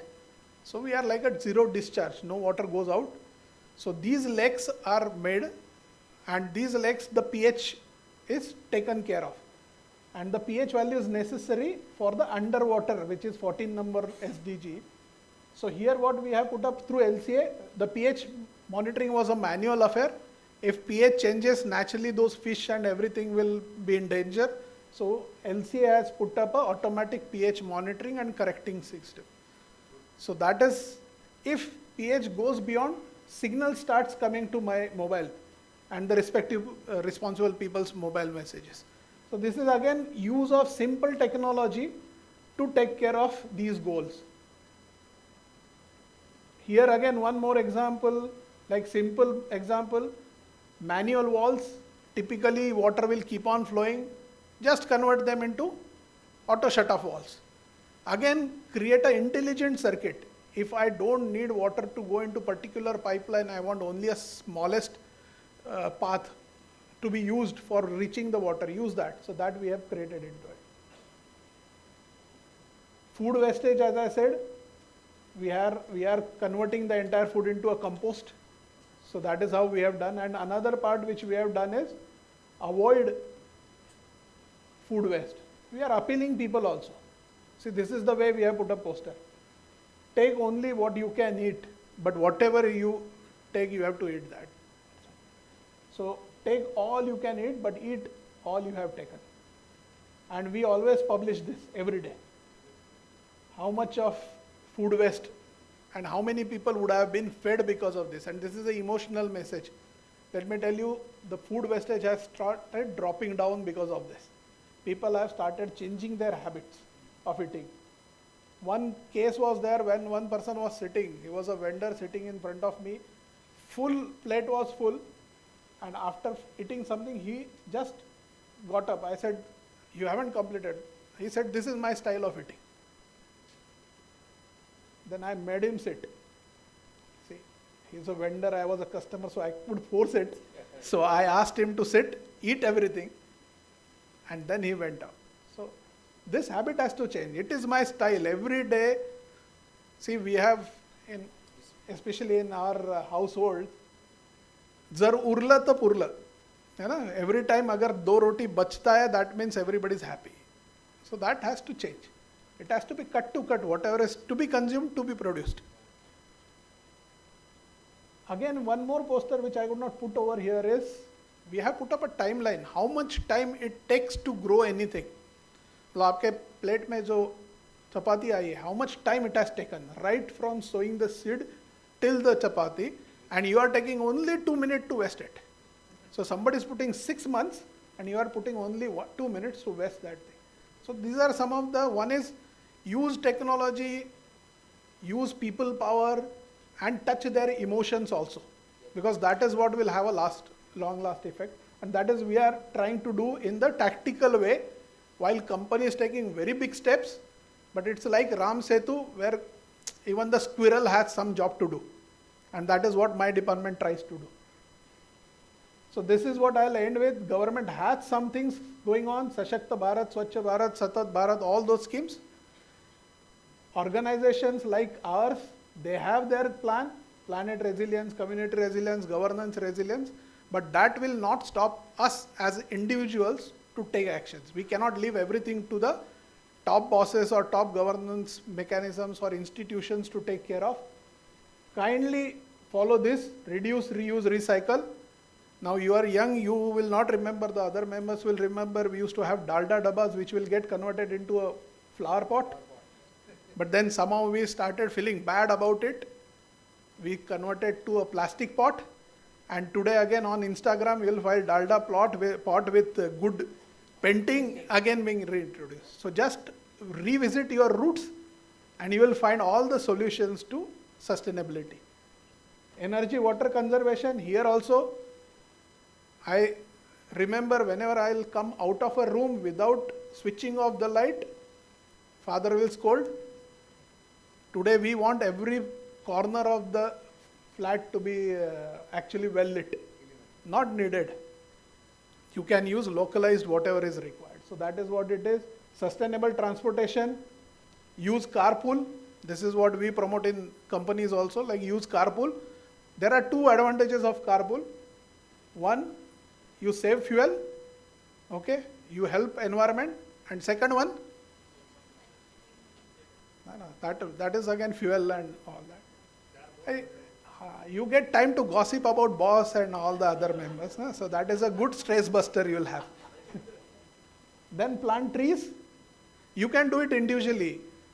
Abhay sir and we started one initiative like conferences like these. We tied up with one organization like when we give the certificate to the participant, one tree get planted at Sundarbans or maybe some part in Uttarakhand or in Mumbai area or somewhere. So if 100 people joins, 100 trees will get planted somewhere. We get Google coordinates of that tree on the certificate. So it's not only a certificate, you'll get those Google coordinates along with the certificate. So these can be some of the initiatives that we can start upon. And the mindful consumption, that is, one person I met, he said he has only 5 sets of clothes. When he buys one, the FIFO first will go out. So he'll always have 5 clothes into his. Very mindful consumption. I have full cupboard filled up with clothes, but all the time, only during these conferences, I get something to wear. Either it's all uniform, 24 hours.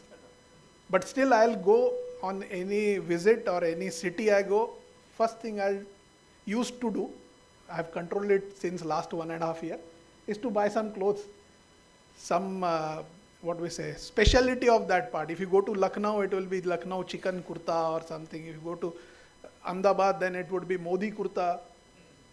But then I stopped it because of the mindful consumption. Because when I preach, I should follow. So that is what it is. Thank you. Thank you, organization, for inviting me. Thanks a lot. Thank you so much, sir. It was indeed a very insightful session, and we also came to know that how small things in our life can be a huge impact around us, an individual. You also made us to rethink our moral values principle, which everybody talked about, but very few actually implemented in our lives. So thank you so much, sir, for also such a motivational thing also. So let's move ahead and gear up to dwell deeper into the challenges that business face, their pursuit of sustainability.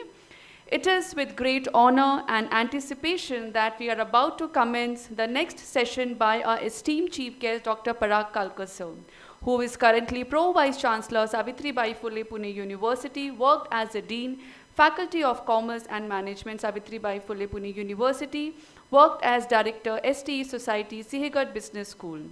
Sir is also a Management Council member, Academic Council member, Senate member, and on various statutory and academic committees under SPPU. Sir is also a Director of Savitribai Phule Pune University Alumni Association. Sir has more than 26 years of teaching experience. He is a research guide in SPPU, and 7 students have completed their PhD under their guidance till date. Sir has published more than 54 plus research papers in national, international research journals, and he has also authored, co-authored more than 19 books and 6 patents applied published. He is a Treasurer, Association of Indian Management School, and is associated with International Stress Management Association, India. He is an eminent speaker invited to various national and international conferences and seminars. Sir is also chaired and inaugurated various national conferences as well. He is reputed and excellent academician and administrator. He is also active in motivational programs for the development of students and professionals. Sir has received several national and international awards for the excellence academic. Sir has played a very pivotal role in shaping the academic landscape and contributing to the growth of education. His insight in today's conference definitely will be valuable, and we are fortunate to have him over here with us today. Ladies and gentlemen, please give a big round of applause for such an eminent personality amongst us. Thank you. Over to you, sir. Thank you, madam, for the kind introduction. The world is full of technology. So I'm aware that before the name is announced, student must have searched on Google or LinkedIn. So all data is available with them. Students of this age are so savvy with the technology, sometimes I wonder that every 5 minutes they have to look down to their mobile for the updates coming from various social media. So I was just observing while the session was going on this side also and that side also. So I was wondering, Patil sir, the student must have playing a pivotal role since the Russia and Ukraine war is going on. So either Putin or Zelensky must be taking your advice while this conference valedictory is going on, because you have to look down and then some important message comes. Just to make you awake, I am thankful to Dr. D.Y. Patil Institute of Management Studies and all the dignitaries, the institute who have joined hands, IICMR and D.Y. Patil Institute, and dignitaries who are present on the dais, Bharat Patil sir, Mrs. Shweta Patil madam. We have heard two eminent speakers, Mr. Jay Dholkia ji and Paragauti sir. And the pillars of this 2 days conference, sitting on both sides, Dr. Kuldeep Charak sir and Abhay Kulkarni sir. I'm very happy that 140 plus research papers on the theme are being presented on the various tracks during this 2 days conference. And the topic which we have discussed during the conference was a very relevant topic which we all must ponder, because we are creating the future business leaders. Sometimes the terms which we use very frequently and we are not serious about it. Recently we are hearing a term like machine learning, artificial intelligence, chat GPT. And sometimes I wonder that the mobiles and the technology around us and computers are becoming so fast. So we have started disrespecting the human around us, because the SMS we can send with one click, we can switch on, switch off things with one button. We can talk to somebody who is maybe 10,000 miles away so fast. But I wonder that my children at home, when I ask them for a glass of water, I have to shout 2-3 times, I have to tell. And sometimes I have to realize that they are not machines, they are human beings. So they are not programmed. So they will not respond like a machine when I push the button, or when I give a command, bring water for me, they will just start running, because they are engrossed already in their some work. Sometimes they realize, sometimes they will not respond. So that is a differentiation we have to make, because machines are trying to become human. Now we want robots and all other technologies which are put to use in various industries are trying to replicate, become like a human beings. And human beings, because of the technology, they are become more dependent and they are becoming like a machines. We are not ATMs, we are not money vending machines. What happens normally is, in Marathi it is called as a Sihamalokan. In various organizations, industries, in our day-to-day life, in our college life, we are working like a program person.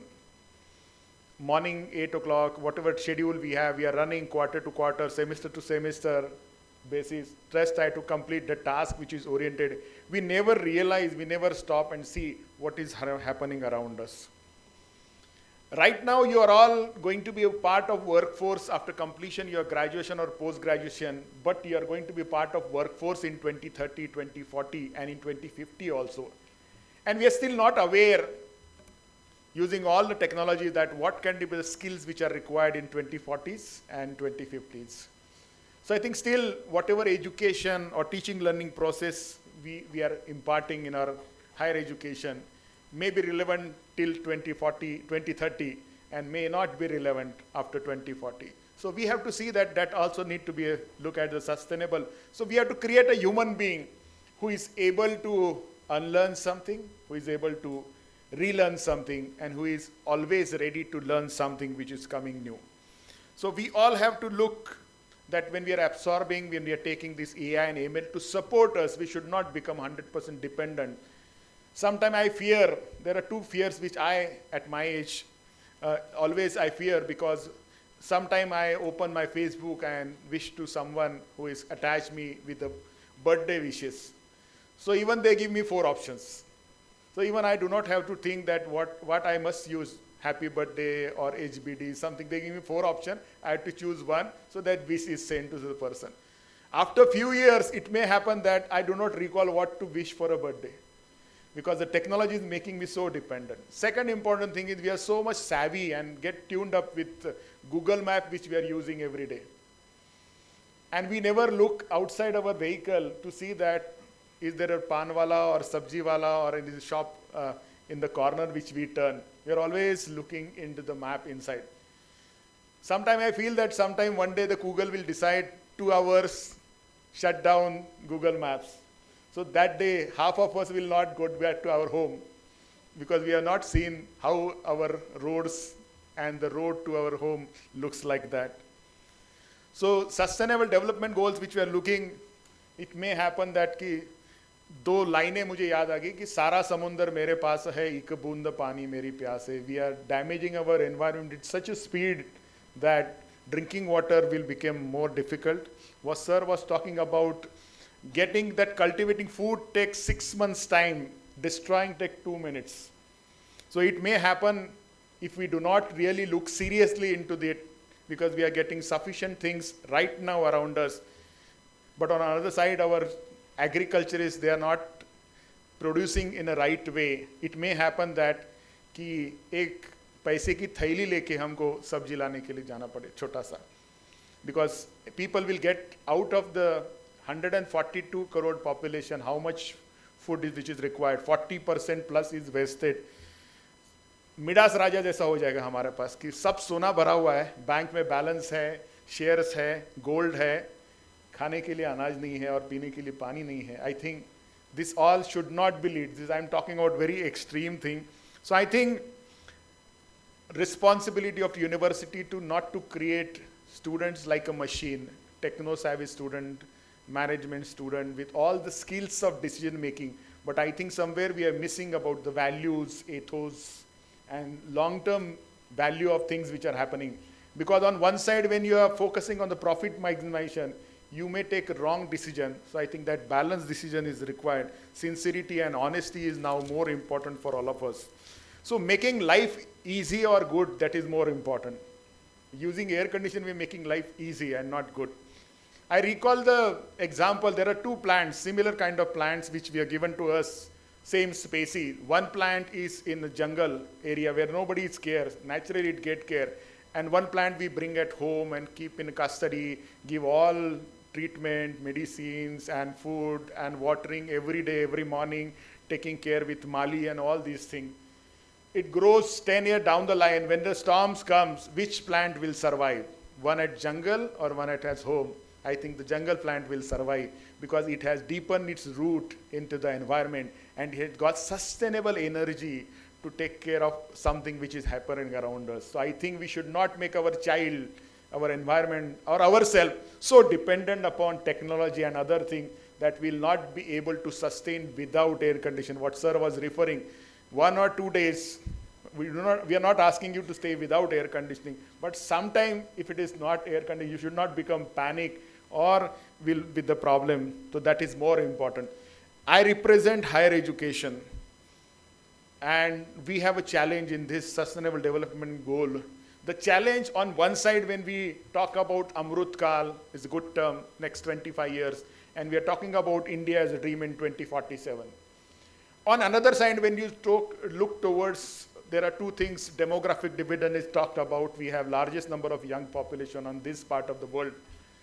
But the reality and very important figure for me and all we are in higher education is our gross enrollment ratio in 2020 or 2022 was 27%.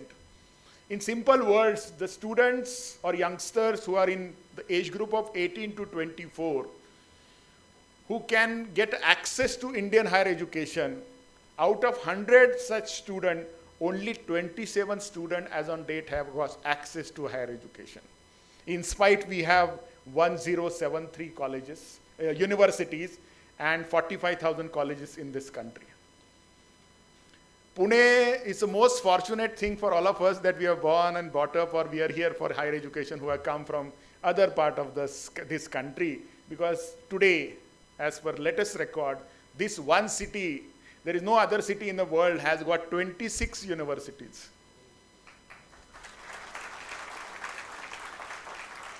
By next academic year, June 2024, it will be 30. And by 2030, we'll have 50 universities in one city. So Oxford can be called as the Pune University of the East, and not Pune is called the Oxford of the East.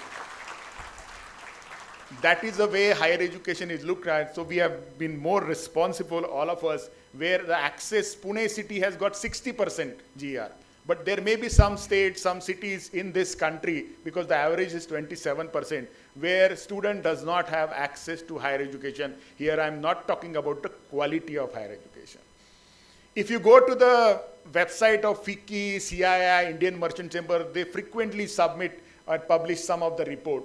And roughly, I'm not precisely telling you what exactly every report is talking about, but roughly in India, 80% student of 27% who have got access to higher education joins traditional education, that is BA, BCom, BSc education.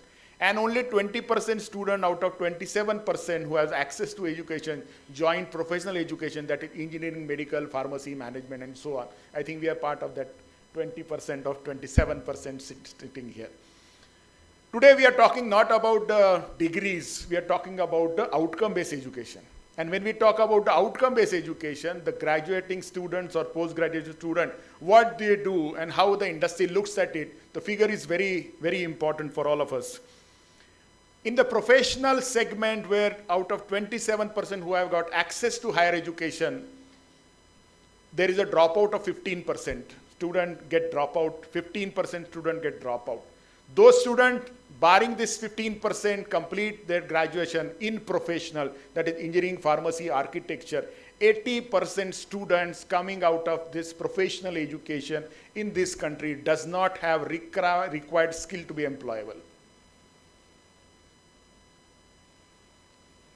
Non-professional education, that is BA, BCom, BSc, where 80% student goes and complete their higher education, there is the 25 to 30% is a dropout in that education. Those students who complete graduation from non-professional, Paramparik Abhyaskram, BA, BCom, BSc Abhyaskram, with 30%, 25-30% is a dropout on an average in India. 95% student does not possess the required skill to be employable. That is the reality. So on one side, almost 70% plus students are not getting access to higher education. And those who get access to education, if you take an average, almost 80-85% student does not have required enough skill to get employed. That is the outcome of Indian higher education. And that's why the quality education has to play a very pivotal role.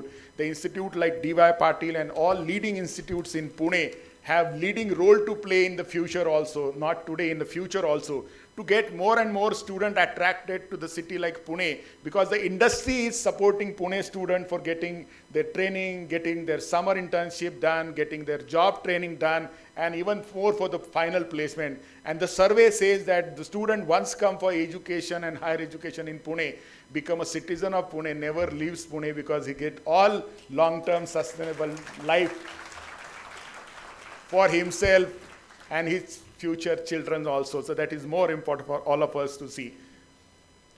Before I end, two examples. One of my degree is important, quality is important, teaching learning process is important. But two things, one of my friend who joined companies called Novaratis, he joined 25 years back, and now he's a vice president of that company. When he was about to join, he was selected through the central placement cell of that university, and there was some problem, strike in his university, so his degree, final year result got delayed by 6 months. He was worried in between, since he was got placement through the placement agency or college placement office. He joined the company after his final year examination. Now he is the vice president of that company. He said, sir, during last 15-20 years, my company has never asked me a single time whether I'm passed or failed. The underline is 2-3 times he said, out of fear, I went to my HR department and asked where I need to submit my final year mark sheet. They said, we don't require. At the end of the day, your degree is your entry ticket. What you perform in the industry matters a lot. One more example, if there is a small electrical failure at our home, we go call the nearest electrical shop, और हम बोलते हैं कि electrician को भेज दो, बराबर? And when the electrician comes to your house, rings the bell, you open a door, do you ask him what was your major, what was your minor? Do you ask him what was your degree or what was your diploma? No, you just ask him to get your problem fixed. That's the end of the story. When your vehicle gets failed on road coming to your institute or college or going to your office, you find some mystery in nearest garage. Do you ask him whether he's a diploma holder and what was his grade? We never ask him anything. Degree is important. Degree from the reputed institute and reputed university is more important. But after degree, what you perform matters the most for a long-term point of view. I think whatever you have heard of all these 2 days seminar is all about how you inculcate values in your mind about long-term. It's not 2 plus 2 is calculation. The regular things will be taken care by the machine, but the human values you have to follow. And Vasudhaiva Kutumbakam is not to write on a piece of paper, but it has to be followed for long-term. Thank you very much.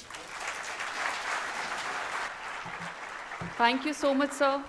It was indeed a commendable thoughts you have shared with us.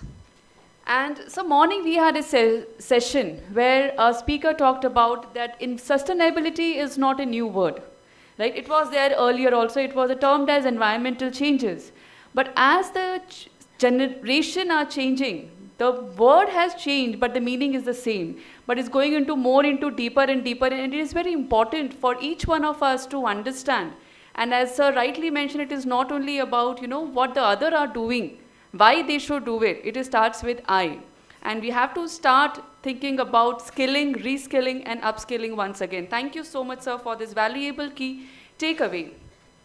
Over the course of these enlightening sessions, we have dwelled into the sustainability, exploring innovative ideas, groundbreaking technologies, and collaborative efforts. And dear students, for the last 2 days, we have been hearing about sustainability. So in the spirit of knowledge we have gained and inspiration we have gathered. So now I request, appeal, and invite each one of you to join me in taking a solemn oath, a commitment that transcends this conference hall and also we can imply in our daily life, because we do not inherit the earth from our ancestor, but we borrow it from our children and generations yet to come. So please, if all of you may stand with me and let us collectively pledge, please keep your hand on the left side of the chest.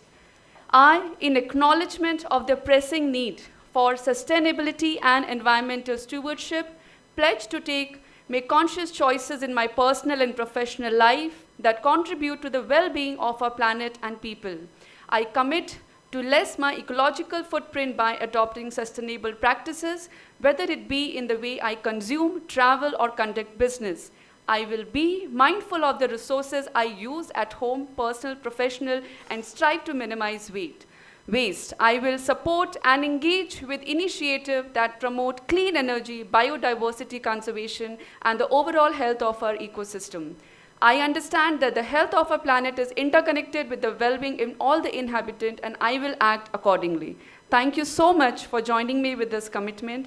May our collective efforts today shape a sustainable and thriving world for the future generation. Please have a seat. So now it's time to the highly anticipated segment of our conference, that is award ceremony, where we will celebrate the dedication, innovation, and outstanding contribution of individuals and organizations in respective field. This is a moment to applaud the achievement that have propelled our community forward and to acknowledge their tireless efforts that often go unseen. The awards we present today symbolize not only but also a commitment to fostering a culture of excellence and continuous improvement. So now I request our chief guest, Dr. Parag Kalkar sir, to do the honors. First awards to Griffini Academy for Industry Academia Excellence Award. Please give a big round of applause for it. Griffini Academy.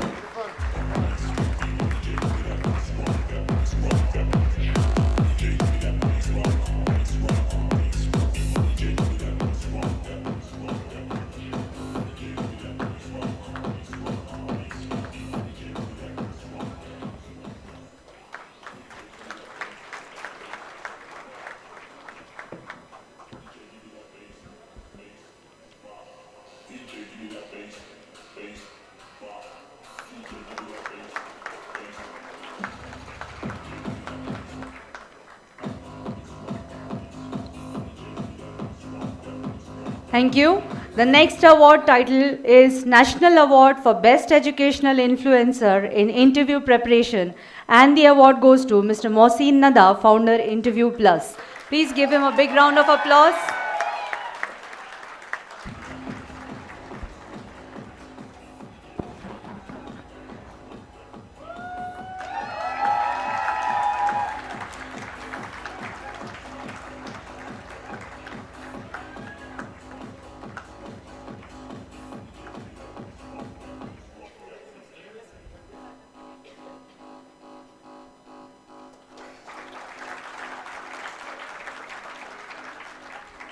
Thank you.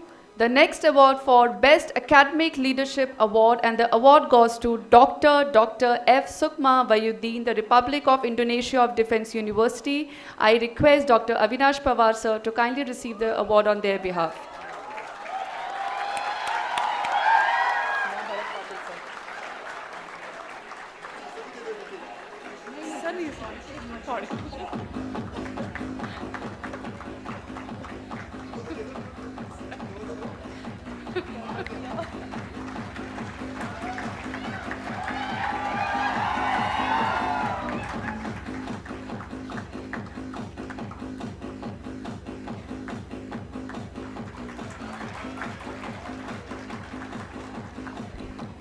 Thank you, Dr. Parag Kalkar, sir. May I now request Dr. Bharat Chavan Patil, sir, to give away the next set of awards. And the award title is Best HR Training Institute, and that goes to PACE Career Academy.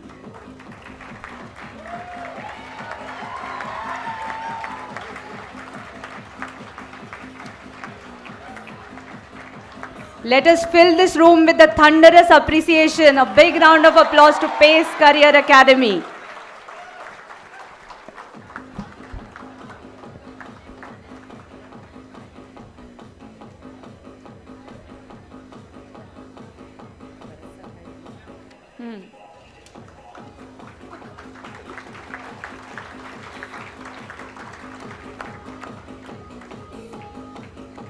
The next award for Best Digital Marketing Institute, it's none other than again PACE Career Academy. Please give a big round of applause.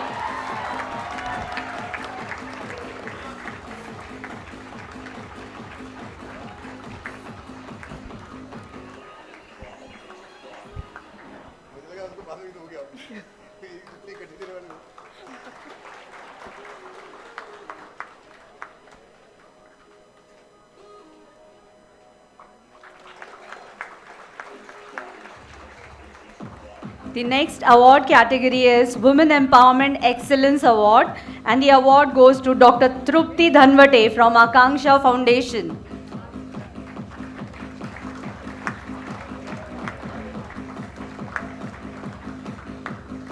Congratulations, ma'am. Let's cheerfully echo the entire room, guys.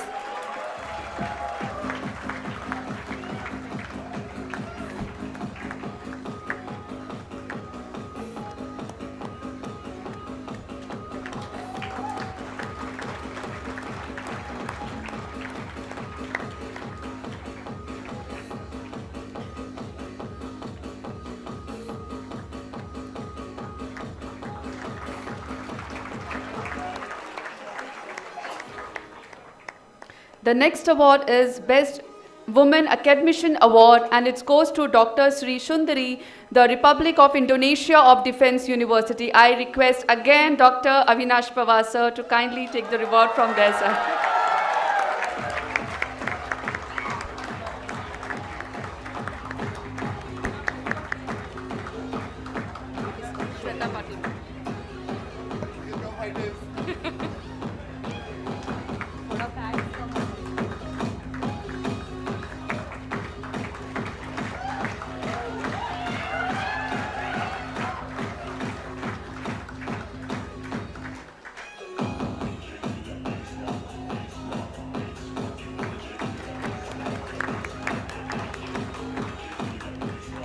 Thank you, Dr. Bharat.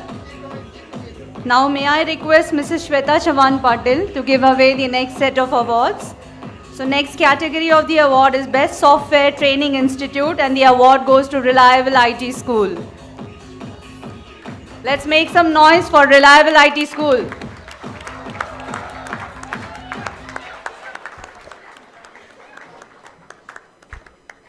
Come on guys, let's give a big round of applause.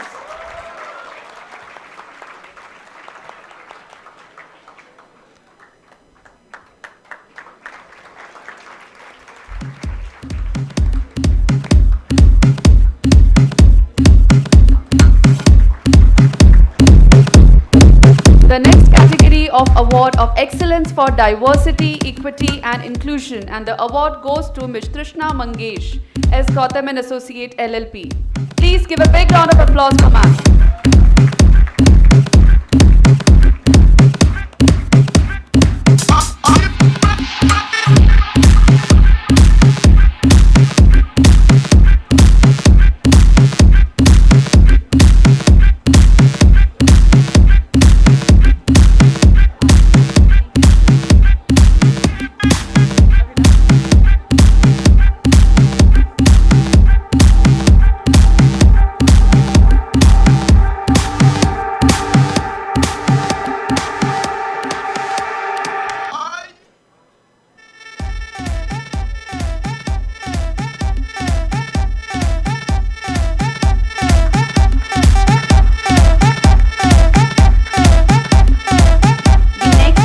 Category is Best Women Healthcare Clinic, and the award goes to Ashirwad Clinic. May I please request Dr. Avinash Pawar to take the award, receive the award on his behalf.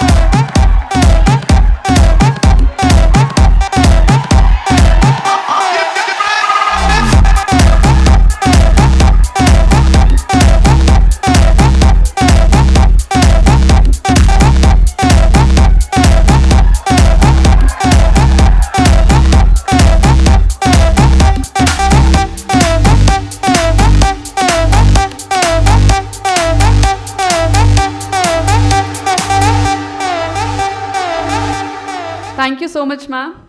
Now I request Dr. Kuldeep Charak sir to kindly do the honors for the next category of award, that is Excellence in IT Skill Development and Global Certification for Ultra Stage Learning India.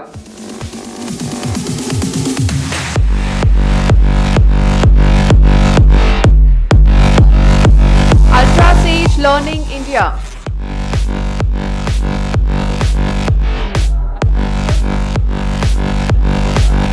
Come on, please give a big Mr. Somnath Adalkekar from DYPIMS. I request you to please take away the award on behalf.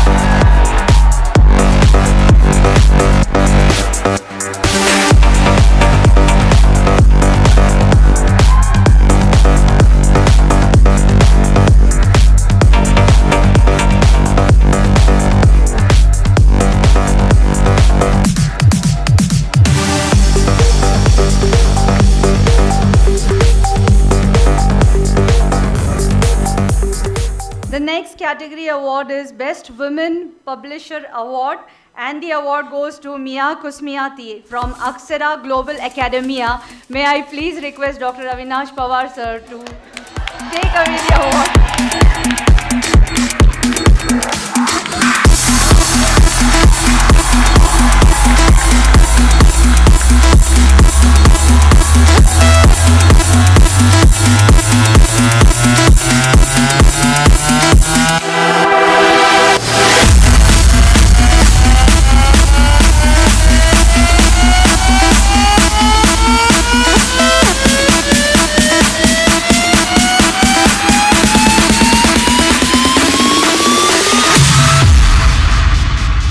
Thank you so much, sir.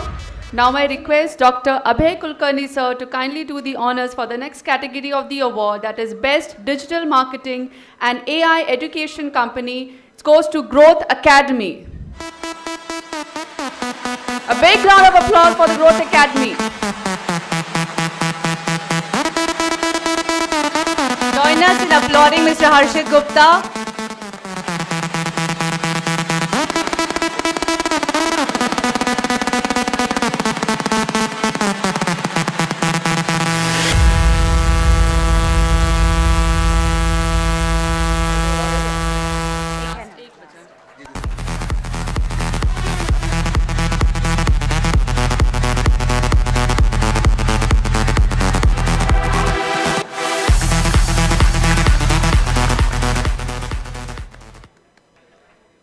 Thank you, Abhay sir. Now may I please request Dr. J.G. Patil sir to give away the next award.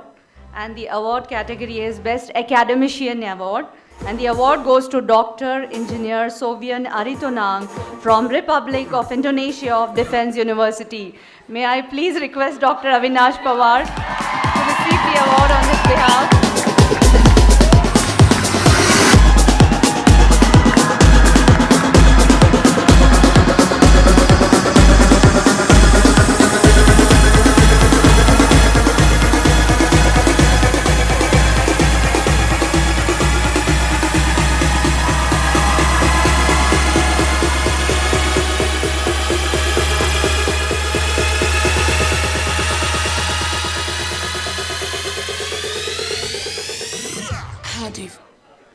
Thank you, sir, and congratulations for all the awardees. Now I request all the awardees to kindly come forward for a group photo.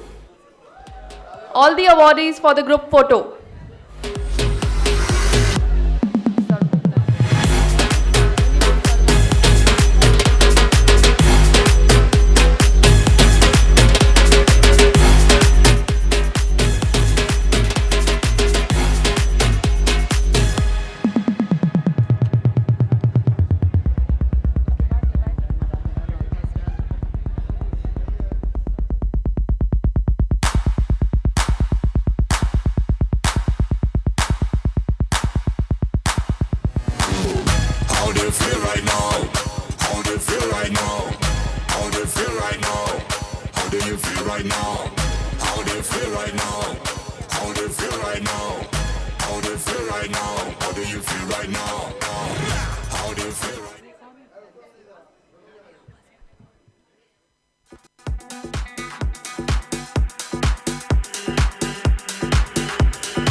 Thank you and congratulations once again to all the awardees. Now I request all the faculties of DYPIMS and the faculties of IICMR kindly come forward for the group photo.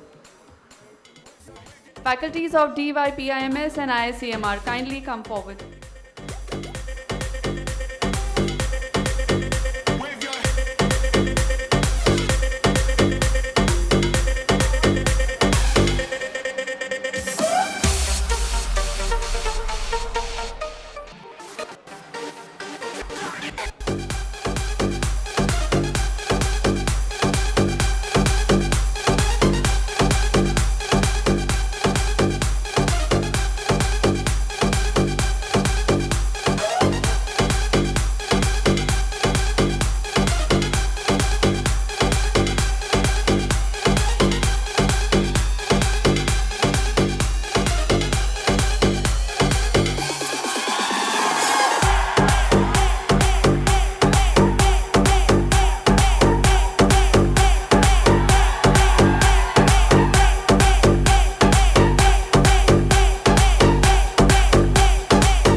I request Dr. Lalit Prasad sir to kindly propose vote of thanks.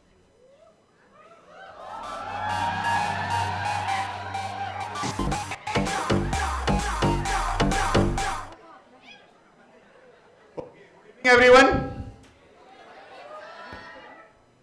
I, Dr. Lalit Prasad, member of 7th Asia Africa Organizing Committee, on behalf of the entire fraternity of the Asia Africa Development Council, DYPIMS and IICMR, it's my honor and privilege to propose the vote of thanks on this occasion.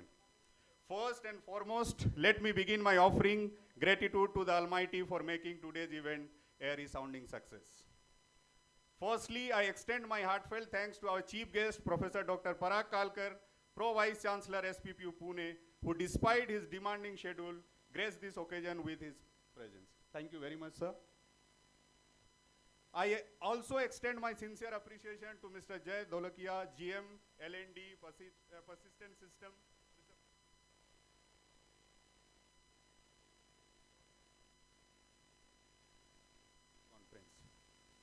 I would like to offer congratulations to all the award recipients for their tireless efforts in their respective fields. I thank all the distinguished delegates present here for accepting our invitation. Additionally, I express gratitude to the members of the media for their interest in covering the event, as well as to all the sponsors who have supported us. The 2-day 7th Asia Africa Development Conference Summit and Awards 2024, which concludes today, has been the result of extensive planning, coordination, and timely execution. Hence, I cannot conclude without acknowledging those who made this possible. First and foremost, I am grateful to our esteemed management under the able leadership of Dr. Bharat Chauhan Patil, Executive Director, DYPIMS, Mrs. Supriya Patil, Trustee Member, DYPIMS, Mrs. Shweta Chauhan Patil, Managing Director, Quality Assurance, Professor D.R. Kanure, Consultant Director, and Dr. J.G. Patil, Head Corporate Relations, for their unwavering support and guidance. I sincerely appreciate Dr. Kuldeep Charak, Director DYPIMS and Conference Chairman, for his visionary leadership for organizing and choreographing this event. Thank you very much, sir. My heartfelt thanks to Dr. Abhay Kulkarni, Conference Co-Chairman IICMR, for collaborating with us and contributing to the success of this event. Lastly, I extend my gratitude to my colleagues, non-teaching staff, students for their cooperation behind this success, which played a significant role in making this function a resounding success. Thank you once again. Thank you, everyone.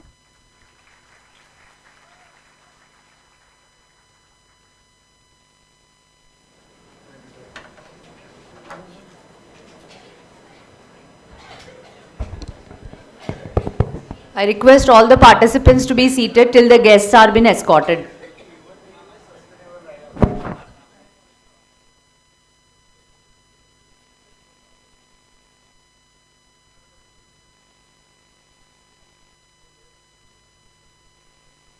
Okay, there is an announcement. All the award winners, please collect your awards from the backstage committee. Thank you.